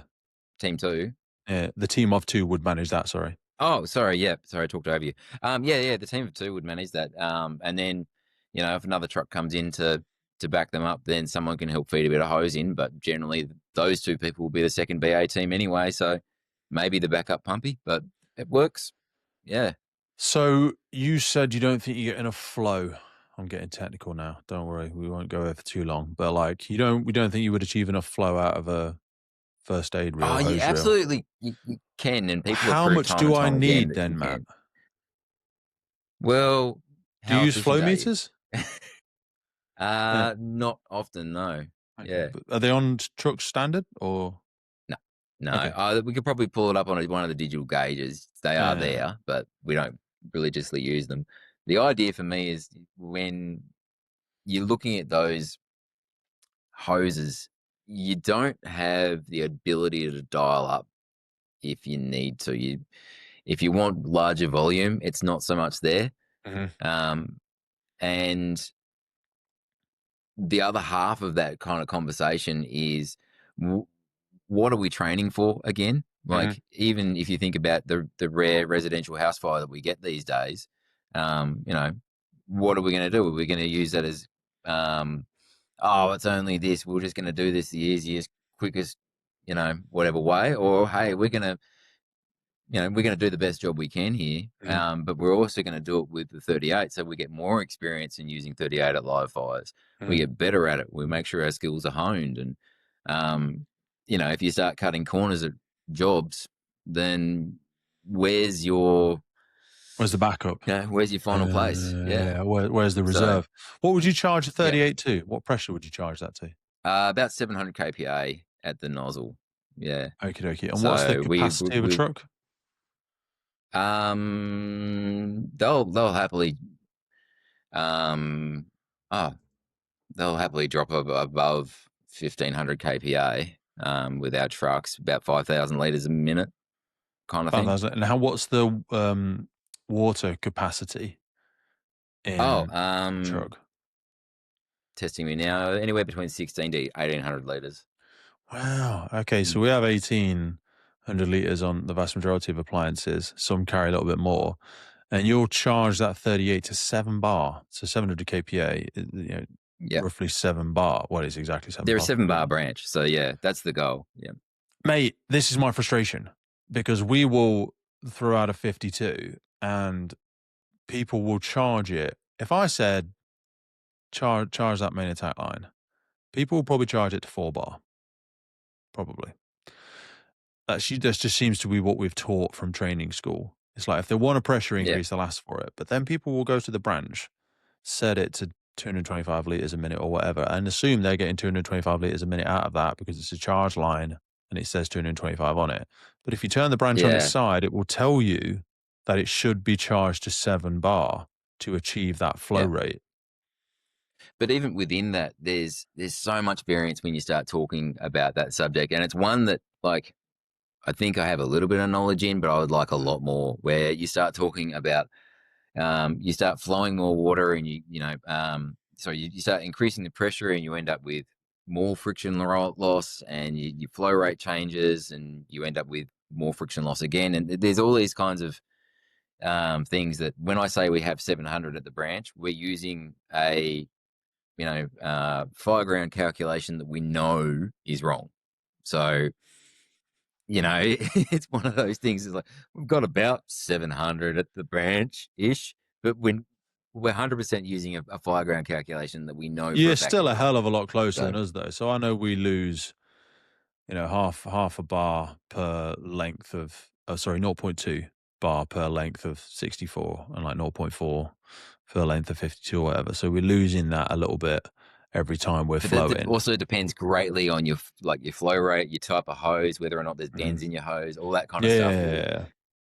It's not as set as No, yeah. yeah, there's a loads of entry loss and suction loss resistance along the line and all that sort of stuff. But we're still way off because, again, most people will only be charging it to 4 or 5, if But you that. can get 5-bar branches too. Like there's stuff out there for Yeah, we have 5-bar high branch and flow, low pressure branches that we use for our high rise. yeah, Specifically for those packs, so that we can achieve a flow yeah, rate, which is based much more solidly on flow rates and an efficient water for extinguishment. If like in a yeah, compartment fire of X megawatts, we know we're going to need at least this, and it's based on like a lot of Paul Grimwood's work over in the yeah, UK sure, by yeah. average. Sort of the area of the building times 5, or area of the compartment of fire. Sorry.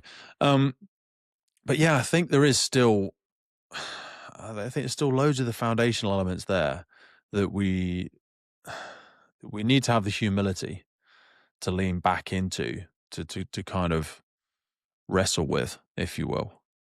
It You know what was I it mean? was really funny for me because it was not that long ago, probably I don't know 5, 6, maybe 7 years ago that I finally cottoned onto the fact that our Fireground calculation was wrong. And to me, it was just one of those moments where I was just like, in my head, I've been taught it, I believed it, and it was one of those things where I'd never really questioned it. And then I finally came Why would across you? something in You know what I mean? someone Why would you else's question the training, Bible? You just think, and it I'm was surrounded by so many more intelligent people than me. Like, they've got so much experience. Like, yeah, how did you overcome the belief? I always say, like, if anybody declares themselves to be an expert, just fucking run in the opposite direction. Like, I yeah, always say I'm a subject matter enthusiast.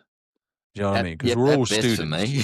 Yeah, just with different levels of experience. Like, there are no Yeah, adults, there are no grown-ups, there are no experts. We're all at a different stage of that learning journey.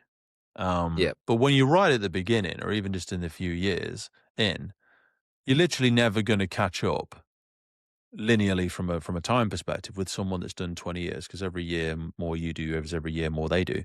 Do you know what I mean? They're yeah, always going to be 10 years ahead of you.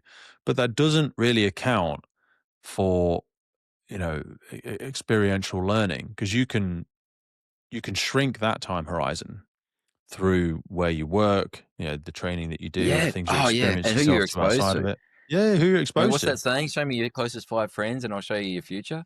Like Yeah, you think that about that is like it. The value of the people you all those, place yourself around. It is that absolute value of association, as they and you talk think about the about. people you're on shift with. Like if you're on shift with a motivated crew to get into the gym and do a bit of extra study Mm, and whatever else, time flies, and like to not do those things feels weird. But then if you get with another crew that aren't as motivated, then it's harder to do those things. And so, when it comes to talking about, all the things you've been taught, if no one around you is questioning, well, you're not going to question. like, because you just don't have that culture, and might even, you might even be worried that you're going to get smacked over the head for questioning. Like, stop asking questions, just do as we say. Hopefully you haven't got that culture, but we know it's out there. Oh, definitely. 1000%. So I wanted to drag you back to the channel for a second, and I wanted to tease with a couple of just like calibrated questions on a few of the episodes. We spoke about smoke earlier. I think it was episode 28. Smoke is getting worse.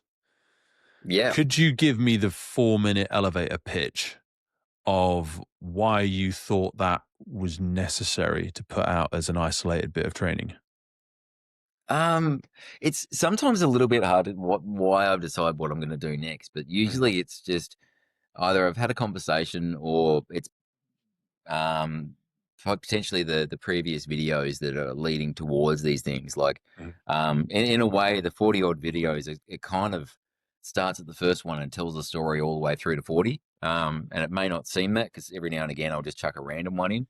Yeah. But it's kind of, if I want to talk about C, well, I have to go through B first. If I'm at A and I want to talk about C, I've got to go through B first. So here's the video on B, so I can finally talk about the thing I want to talk about. Yeah, starting with what is fire. Perfect. That was like the first ever episode to put out.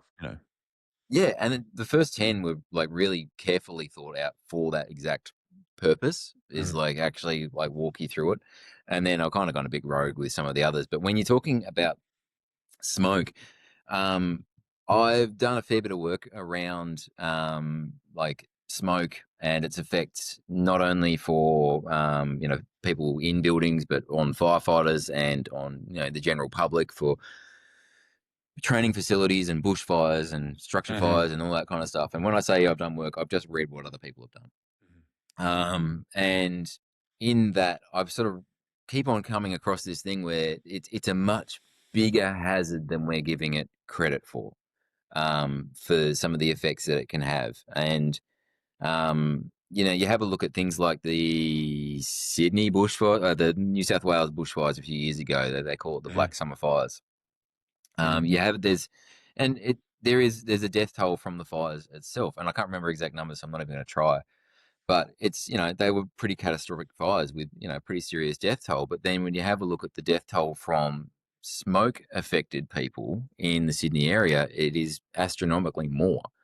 But it's not the thing we talk about, because they don't attribute it directly to the fires. It's not part of that conversation. It didn't happen in, the fire front. It happened in asthma wards of hospitals a long way away. So from that point of view, it's kind of that unseen thing, but yet it is actually a much bigger problem than we kind of give it credit for, because there's people out there with respiratory illnesses or cardiovascular illnesses as well, and they're really susceptible to this stuff.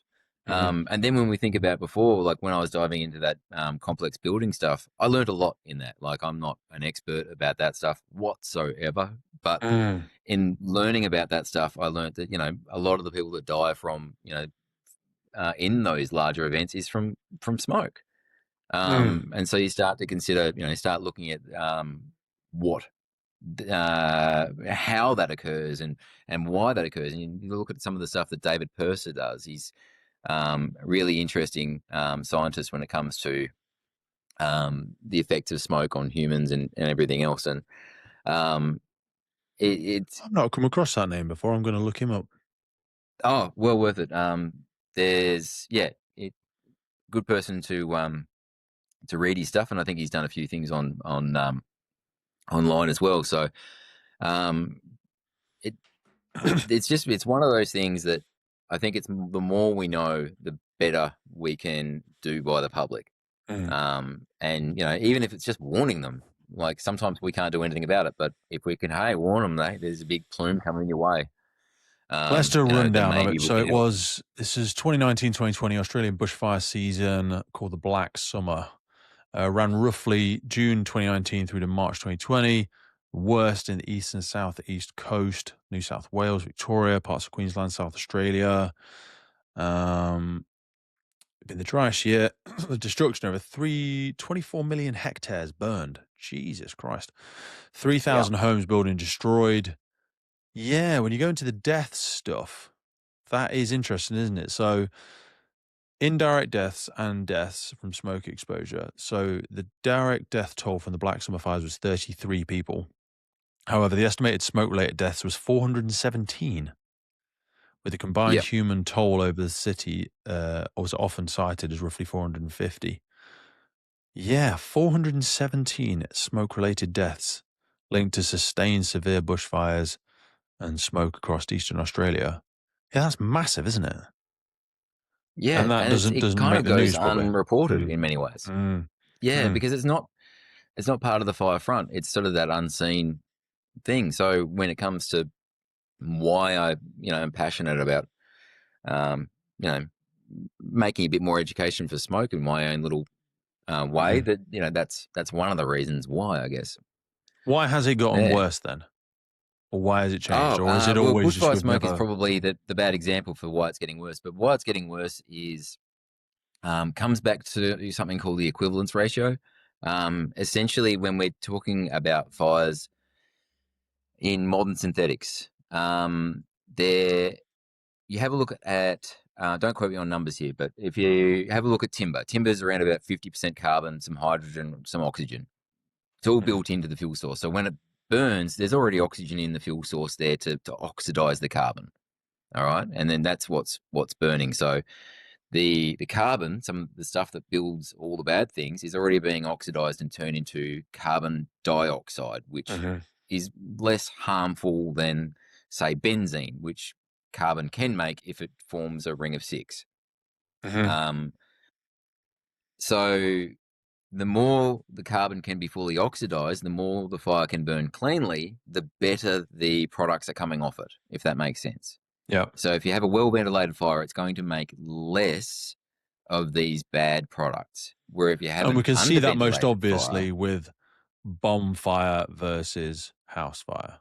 You know what I mean? If people just absolutely, look at yep, the smoke yep, coming off these things, yeah. there's a Even a nice bonfire can little. burn what it Yeah. looks cleanly if you get it burning really well. It looks like there's Mhm, no smoke coming off mhm, whatsoever, and there's carbon dioxide coming off that still, but mhm, it's invisible to our eyes. So it's still creating heaps and heaps of carbon dioxide, but that is less hazardous to us than, say, things like benzene, which is what carbon can form if it's burning in a really unventilated state. And benzene's, carcinogenic. So is formaldehyde, and so is carbon monoxide is a really common one. That's not mhm, carcinogenic. That's just another really common product of underventilation.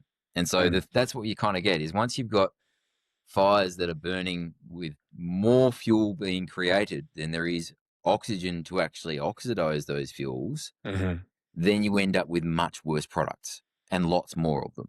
So the reason why our fires are getting worse is because we've got these really, really rich fuel sources. I mentioned before, timber is about 50% uh, carbon and then a little bit of hydrogen and some oxygen. But when we look at hydrocarbons, you've got some of them out there that are purely, what's the name of the hydrocarbon? They're purely hydrogen and carbon. They're all fuel and they're almost all mhm, carbon. mhm, And the thing with them is they're also a lower thermal inertia a lot of the time, which means that they require less heat to raise their temperature than timber does. So they raise their temperature much faster. They will pyrolyze faster mhm. when exposed to the same amount of heat, which means that they start to burn much easier than the older legacy style materials. Is this making sense? I It feel is. it's a bit I'm ranty, but trying to yeah. attach my brain to yours as you talk through it. So leaner fuels are more predictable.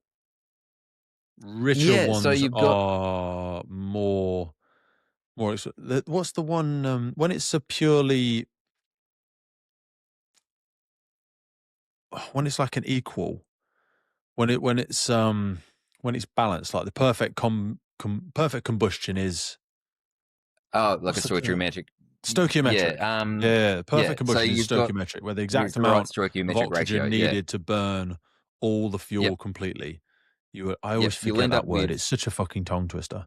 But yeah, yeah. It's less than that, you've got a lean mixture, meaning more oxygen than fuel. Flames are more stable. They'd be cleaner, and a lower level of unburned products of combustion, absolutely. Yep. like a bonfire. And then once you Some get bonfires. past that point, yeah.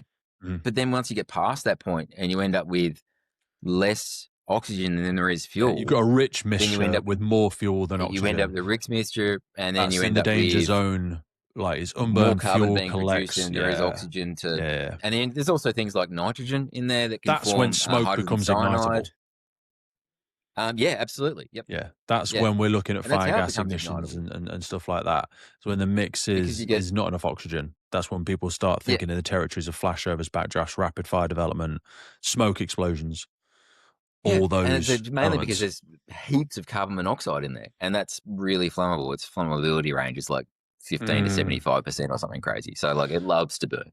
Which again, when I drag Smoke's it back to stupidly flammable. the UK, selfishly, we're getting a lot of that because we've got all of these high fire load products in our buildings. We will have a lot more potential. Well, we'll have a lot more explosive smoke knocking about, Yeah, starved of oxygen. potentially. Yeah, Yeah, yeah. that's where I think that And connects for then me.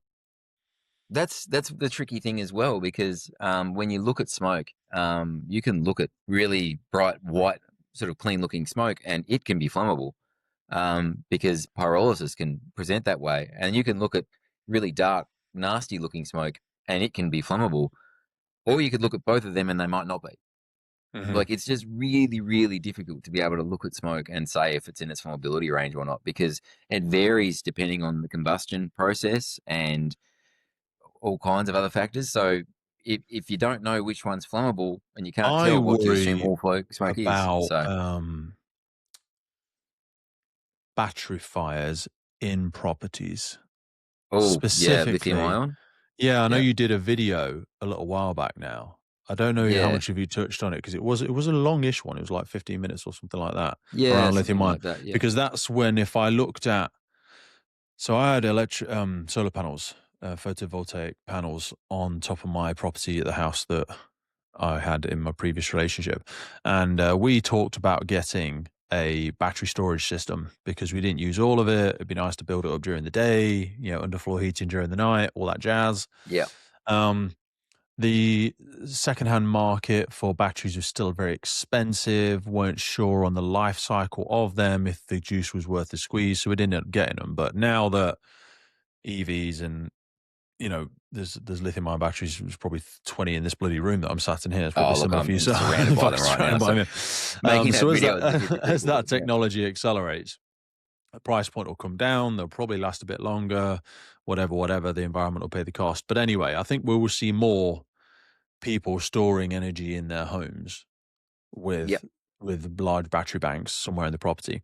And if one of those went into thermal runaway and started kicking out a Mm, lot of white smoke into a property. There's a high fire load somewhere. Something's pissing out like a jet engine, but you can't really see it. You approach the kitchen of that, and this battery storage system is in the under the stairs, wherever. You're just looking through the mm. window. It's just white smoke. You know what I mean? You think there's Yeah, a it little looks bit like of a pot on the something going stove. on. Yep. Yeah, it's probably burnt Mm, itself out, whatever it is. yep. But highly explosive, highly toxic gas, Real bad. Yep. giving you a whole Forms an acid different. when it comes in contact with moisture. Yeah. So it How are we preparing it's for that? that's a great question. Yeah. It's going to catch us out, I think, mate. I'm worried The about it. person who figures that one out is going to be quite wealthy because that's a problem. And I think in Australia we've mandated that those systems have to be outside, Hmm. but I don't think that's been done in many places. So I think we're a bit lucky that that's been done. But Guidance and then it, procedure and legislation just lags so far behind industry.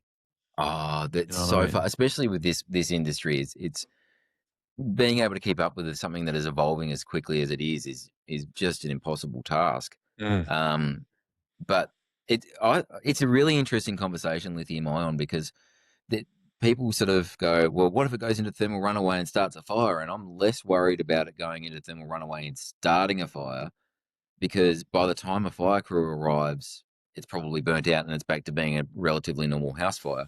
Mhm. What I'm more worried about is what happens when it's a passive fuel source. So when you Mm. send people in, there's a scooter there, and the scooter goes into thermal runaway because of the fire that the firefighters have just entered into to extinguish. And Mhm. all of a sudden, they've got an extra 1.5 megawatts and all the toxic smoke to deal with right in front of them. Mhm. Like, what happens then? That's the one that concerns me more, is um, the idea of these things as passive fuel sources. And when you talk about entire battery banks in homes for, solar systems, then that's bigger again. So Mhm. yeah, it's a problem. And I think education is probably the best thing we've got on our side at this point, is educating our people about the issue and, you know, Educating be them, but aware. the education at the minute, I think, only goes so far as sort of scaring people, to be honest.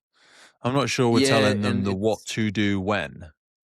And we don't have the kind liberty of getting places and going, well, I suppose we do if the risk is too high. We go, "Oh, it's not worth it. We're just not going to do anything. Or we're going to do something. We're going to be defensive. We're going to, you know, just throw stuff in from the outside."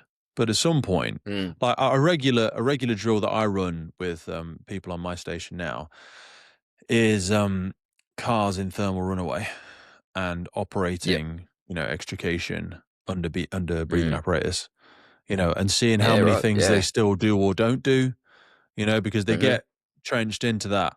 Ah, well, I'm gonna chop the wheels and this, that, and the I'm like, okay, that's absolutely fine.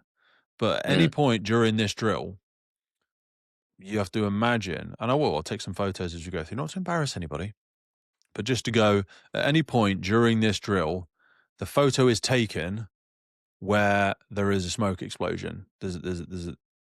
And everyone gets engulfed in flame. Now, luckily, you're wearing your fire kit and your BA, and you're absolutely fine. But the person mm, sat in the driver's seat died immediately. You know what I mean? As they were engulfed by flame. So you have to ask yourself, with all of these safe systems of work and steps of RTC, that scene assessment, stabilization, glass management, trim removal, da da da da da da.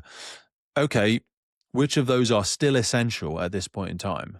Because when yeah, fair when they question. start talking about glass management, and they're like, "Oh, well, we're going to get the bag and we're going to do a control break. We're going to put some, tape on the outside of the window." I'm like, "What for? What do you Yeah, mean, what for, Peter? Me a dick, but I mean, I think because that that's what falls I was into the trained to same do." category. Our ambos work closely with us at these jobs, and I'm sure that's the same Yeah. everywhere else. And they will kind of run call the shots when it comes to the patient for us. So that, you've got 20 minutes to get them out, or they're coming out now.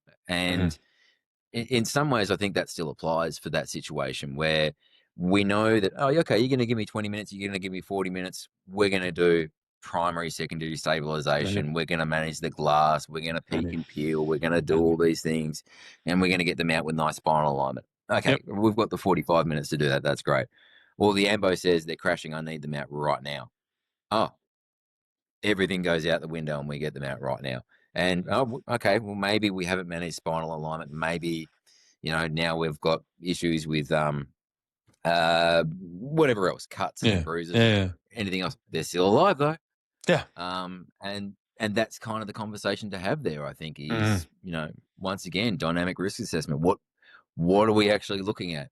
And are Uh-huh. we going to be rigid to the rules, or are we going to act according to the situation that's given to us? And that's firefighting, isn't it? Like, Yeah. we're If you just break that glass and it shatters all over the person, well, what is it? It's compact glass that's going to break into a load of little pieces. Oh, but it might go in their cuts. Who cares? mm, Who cares? yep, The versus at any point now they could be, in a little ball of flame. Do you know what I mean? Or as yep, soon as you've broken that glass, all of this toxic, irrespirable smoke is now flooding into the front of that car. So mm, they're going to be unconscious in 2 breaths. And then you're really like, oh shit. Do you know what I mean? So you need yeah. to be having all of that, and it's going to be imperfect. It's going to be imperfect. It's Oh, going to be a bit messy. But I mean, by thinking about it beforehand and doing sessions like you've just talked about, who do you think's better off? Someone that's never thought about it and then suddenly has that job, Yeah. or You shouldn't somebody be that's learning thought to about it dance and after gone, the music starts. yeah, yeah, You know what and I that's mean? it. And You so, should have done this already. And people, when they say things like, "Oh, well, just drag them out the window." All right, I'll get in the car and let's practice. I'm 18 stone. You try and yep, drag me out that window. The two of you, yeah? mm, One of you, with respect, is 5'10", weighs about 10 stone. And there's nothing wrong with that person being a firefighter. Everybody can be a firefighter. But we're going to need to adapt for this because you are definitely not going to be getting me out of that window. Guarantee it. I could give you half an hour and you're so really still going to plan struggle. for it, And talk that's what I'm about it, saying. See what I figure it mean? out. Yeah, Because, fires is one of the ones where it doesn't matter too much what you do. Like we've said, they'll go out eventually. Now, if you want to do it quickly, you want to limit spread, you want a savable life, you want to keep it to the compartment of origin, you want to keep it to the fire floor, then you have to start getting tactical and looking for the percentage yeah. gains and the marginal improvements. And there is a And that big, stuff does big matter. It spectrum. does matter. Like, Yeah. But they'll still go out people kind of eventually. lose sight of that stuff. Whereas with Yeah, absolutely. extrication, the casualty is genuinely never going to get themselves out. I mean, if they're Yeah. perfectly able to, they will. But the fact they can't get out means that Mm. we're going to have to keep doing this. And And the you've public can torn kind of tell with that the stuff outer too. skin. Oh yeah, when it's going Mm. badly and you're working on the same It, lock for ages and you've sheared the outside and it's yeah, you're like, the oh, for door's ripping fuck's sake, rather this than has cutting, gone and you just, yep, badly. Yeah, yeah. Oh, for God's yeah, sake. You know what I mean? It's yeah, clear you've got something. Even someone that knows nothing about it will go, "Oh, yeah, they fucked that up." yeah. I don't remember But it shouldn't take it that long. in structural firefighting, you don't really get the public having We can be an a lot more opinion. romantic and nuanced, and If we oh, look busy, then what it's if? gone well. Yeah, they worked really hard. Well, Yeah, obviously, they did look at heaps of them. stuff. Wow. Like, movement, yeah, all over the Yeah. gaff. There's loads of movement. Mm, You know what I'm yeah. saying? But were we And running it's kind of around only in figure us eights? that can really gain an idea about that. But then even then you end up in this armchair expert world where you've got no context looking at it after the event. And that's, Yeah. we know what that is. So Um, yeah. Digital learning. Take me back to digital learning for a minute. Do you think this is going to become more of a formal part of firefighter education worldwide as our fear of particulates, as our services get less funding and money, as fire safety gets more, the funding for fire services get less instructors, da da da da da. You know what I mean? Because Yeah, it's an interesting one. And despite the fact that I've got a YouTube channel, I don't really have a a strong advocacy for online learning because I'm such a believer in actually being there in person when it comes to training. And if you'll notice with all the videos, I never talk about tactics. You okay. can watch all of them, and I don't talk about tactics at all in them, and that's deliberate. I'd like to talk about tactics, but it's based on so much stuff, and I'm not in there in the room to answer questions or Hmm. clarify things. Hmm. Um, and so, um, fire dynamics I can talk about because I can kind of prove it. Hmm. Whereas when it comes to tactics, you can't be there with the person giving them that live feedback, whether they're doing it well or not. You Hmm. can't make little adjustments for them or clarify their questions. Um, you're not getting that actual physical practice in developing those muscle memory skills. Hmm. So do I think that digital learning is going to take over? Gee, I hope not. Do I Yeah. think it's got its place? Yeah, Hmm. I think it's got its place. Um, if done, done well and done in an engaging way. If you make me click through a heap of text and then do a little theory assessment at the end, I will not remember it. I'll do the assessment, put the answers in, it'll be out of my brain and gone. But if you get something that's engaging, then that I'll probably remember that. And that's Mm. kind of the trick in how you're going to use it. Do you think we So have I enough think it has its humility to place. make it engaging enough? Because you do have to kind of get over yourself. The engaging thing is the human bit, isn't it? Usually, I think. Yeah, absolutely, and you got to show mistakes. Mm. Like, and even down to mistakes like just little ums and little ticks and whatever else. If you completely sanitize whatever your training material is to the point where you've got a perfectly lit person just doing all the right things Mm. and never making a mistake, it's too sanitary because humans aren't that way. Like, I mate, and you can't like, relate to that. and of course I would romantically say this, but I feel like podcasting is the perfect version of that for me because it is. I think it's the purest sense of social media I because would probably agree. Yeah. clips, tiny little clips, 30-second, what heavily edited on social media, text Mm. that you've curated to fit inside the exact characters and get everything in, and you've thrown it through Chat GPT. No one's like that. That's not human. The more and more we've been doing the podcast, the less and less we edit it. Do you know what I mean? To the Yep. point now that all I've got written down, I used to have written down, like, have I sworn? You know what I mean? And we'd have little timestamps for that. But now I don't even care Mm. about that. Not because I think it's appropriate all the time, and don't just use it to be inappropriate or to like catastrophize about things or slag people off or anything like that. But it is a natural way that most of us in the fire sector speak. Like every now and again, there'll be the odd swear word in there, and that's absolutely fine. It's used within context and it wasn't directed at any particular Yeah. person, all that sort of stuff. But even like the pauses, the ticks, the ums, the big gaps that I've had in my thought process that hasn't been able to catch up or find you where you are in describing some of the complex stuff that you've gone through today, that's natural. It's natural. Yeah. No one cares. No one Yeah. cares. It's honest. It's Do you know what I people. mean? It actually engages people more, Yeah, because absolutely. they can relate to it. Yeah. And I actually like my early videos were you can see if you go back and look at them, you can see how incredibly awkward I was. Just like I just stare down the barrel of the camera, just like trying to say this stuff. It Yeah, I didn't know. come naturally to me. Everybody, myself. I But can't even then listen to the old stuff. It's terrible. I've I, I had to go back and review one at one point. I'm like, oh, that's awful. No, fuck that. Um, I wouldn't go and listen back to but my old stuff. Sound like a radio DJ. It's horrible. I needed to for someone else, but Yeah. it was awkward. But I mean, it's one of those things where over time I've done the same thing. Is I edit less, I leave more mistakes in. Because before I was really worried about it. I thought that's not professional. I'm like, no, people actually prefer it if it feels a little Yeah. bit more real. 1,000%. And it's less editing for me, so that's a win. Um, I want to so I want to be respectful of your time, but I want to end in a glorified way by painting you into a bit of a corner. Like, what do you think? Spoke about EVs and a few other things there, but finger on the pulse. What do you think is some of the biggest emerging risks that we, as the fire sector, still aren't talking about? And take that question however you want. I'm not talking like future risks or emerging risks, because emerging risks might be. Sometimes I say we need to remember more than we need to learn, because sometimes we're so busy looking forward that we've forgotten some stuff. So, like, take that yeah, question however you feel it's most appropriate.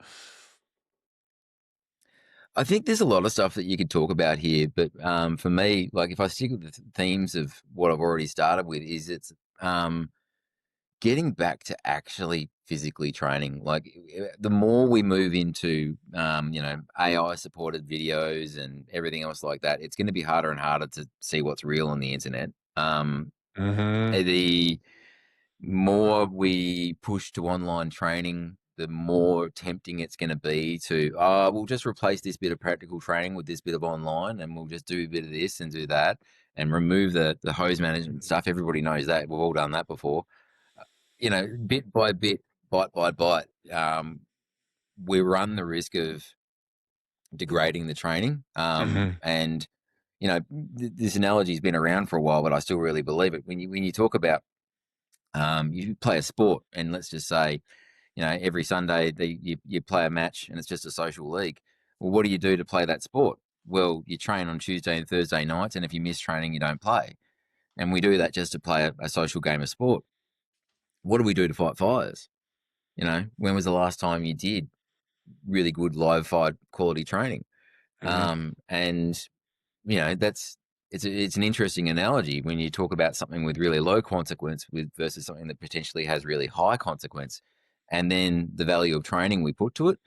And so that's kind of in my head, and I don't think it's alarm bells. I don't think there's too many people really pushing to try and degrade training. I think people mostly have good I don't intent, think they're and doing it consciously. I think it yeah, creeps in as a symptom of efficiency.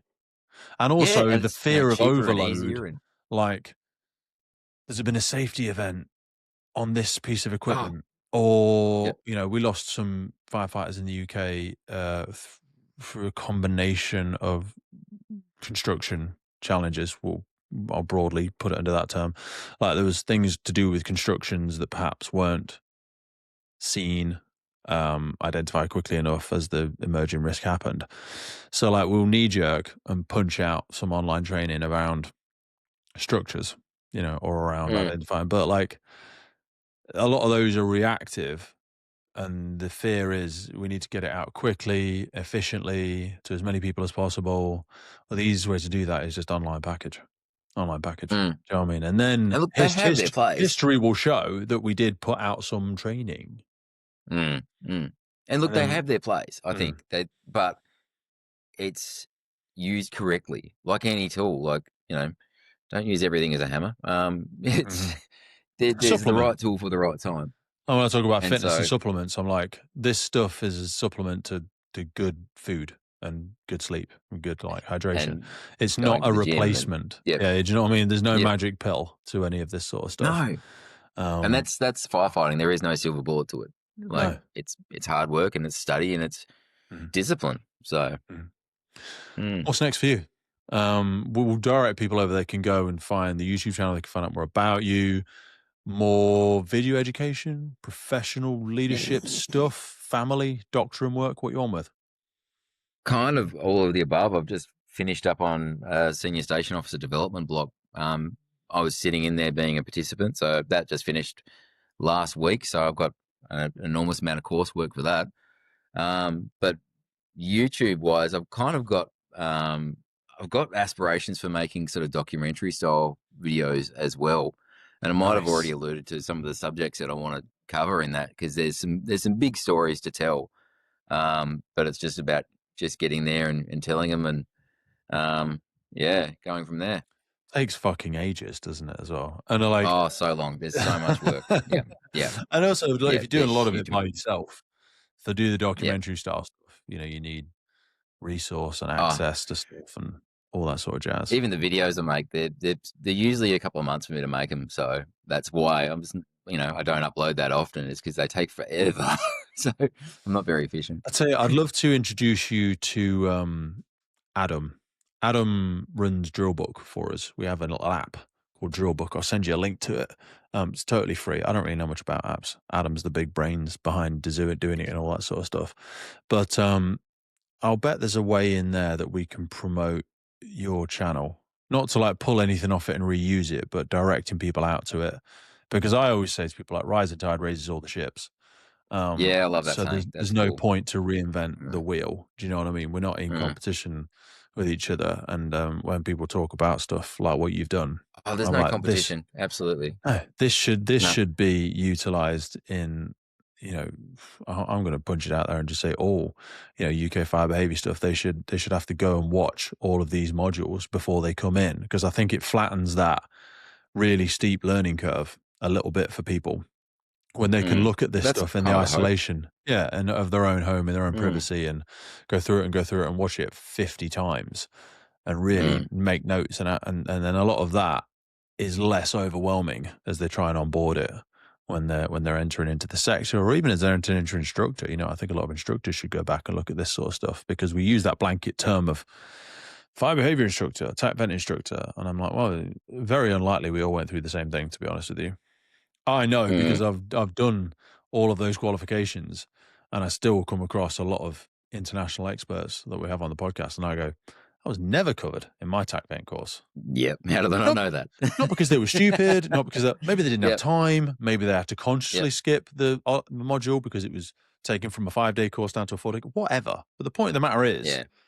I don't know it, so Yeah. I'm pretty sure I'm not the only person Love that it. doesn't know it. But yeah, man, Yeah. I'll send you some of Adam's details, and I'll probably That'd be great. to another fucking WhatsApp group and send a link to your page. I know Adam is aware of you, but it'd be good to have a conversation around how we can, not that we're great at anything, but like if we can give a bit more UK exposure to some of the great work that you do, I think that'd be awesome, brother. But people won't know it's late as shit where you are. What time is it now? 11:30 at night?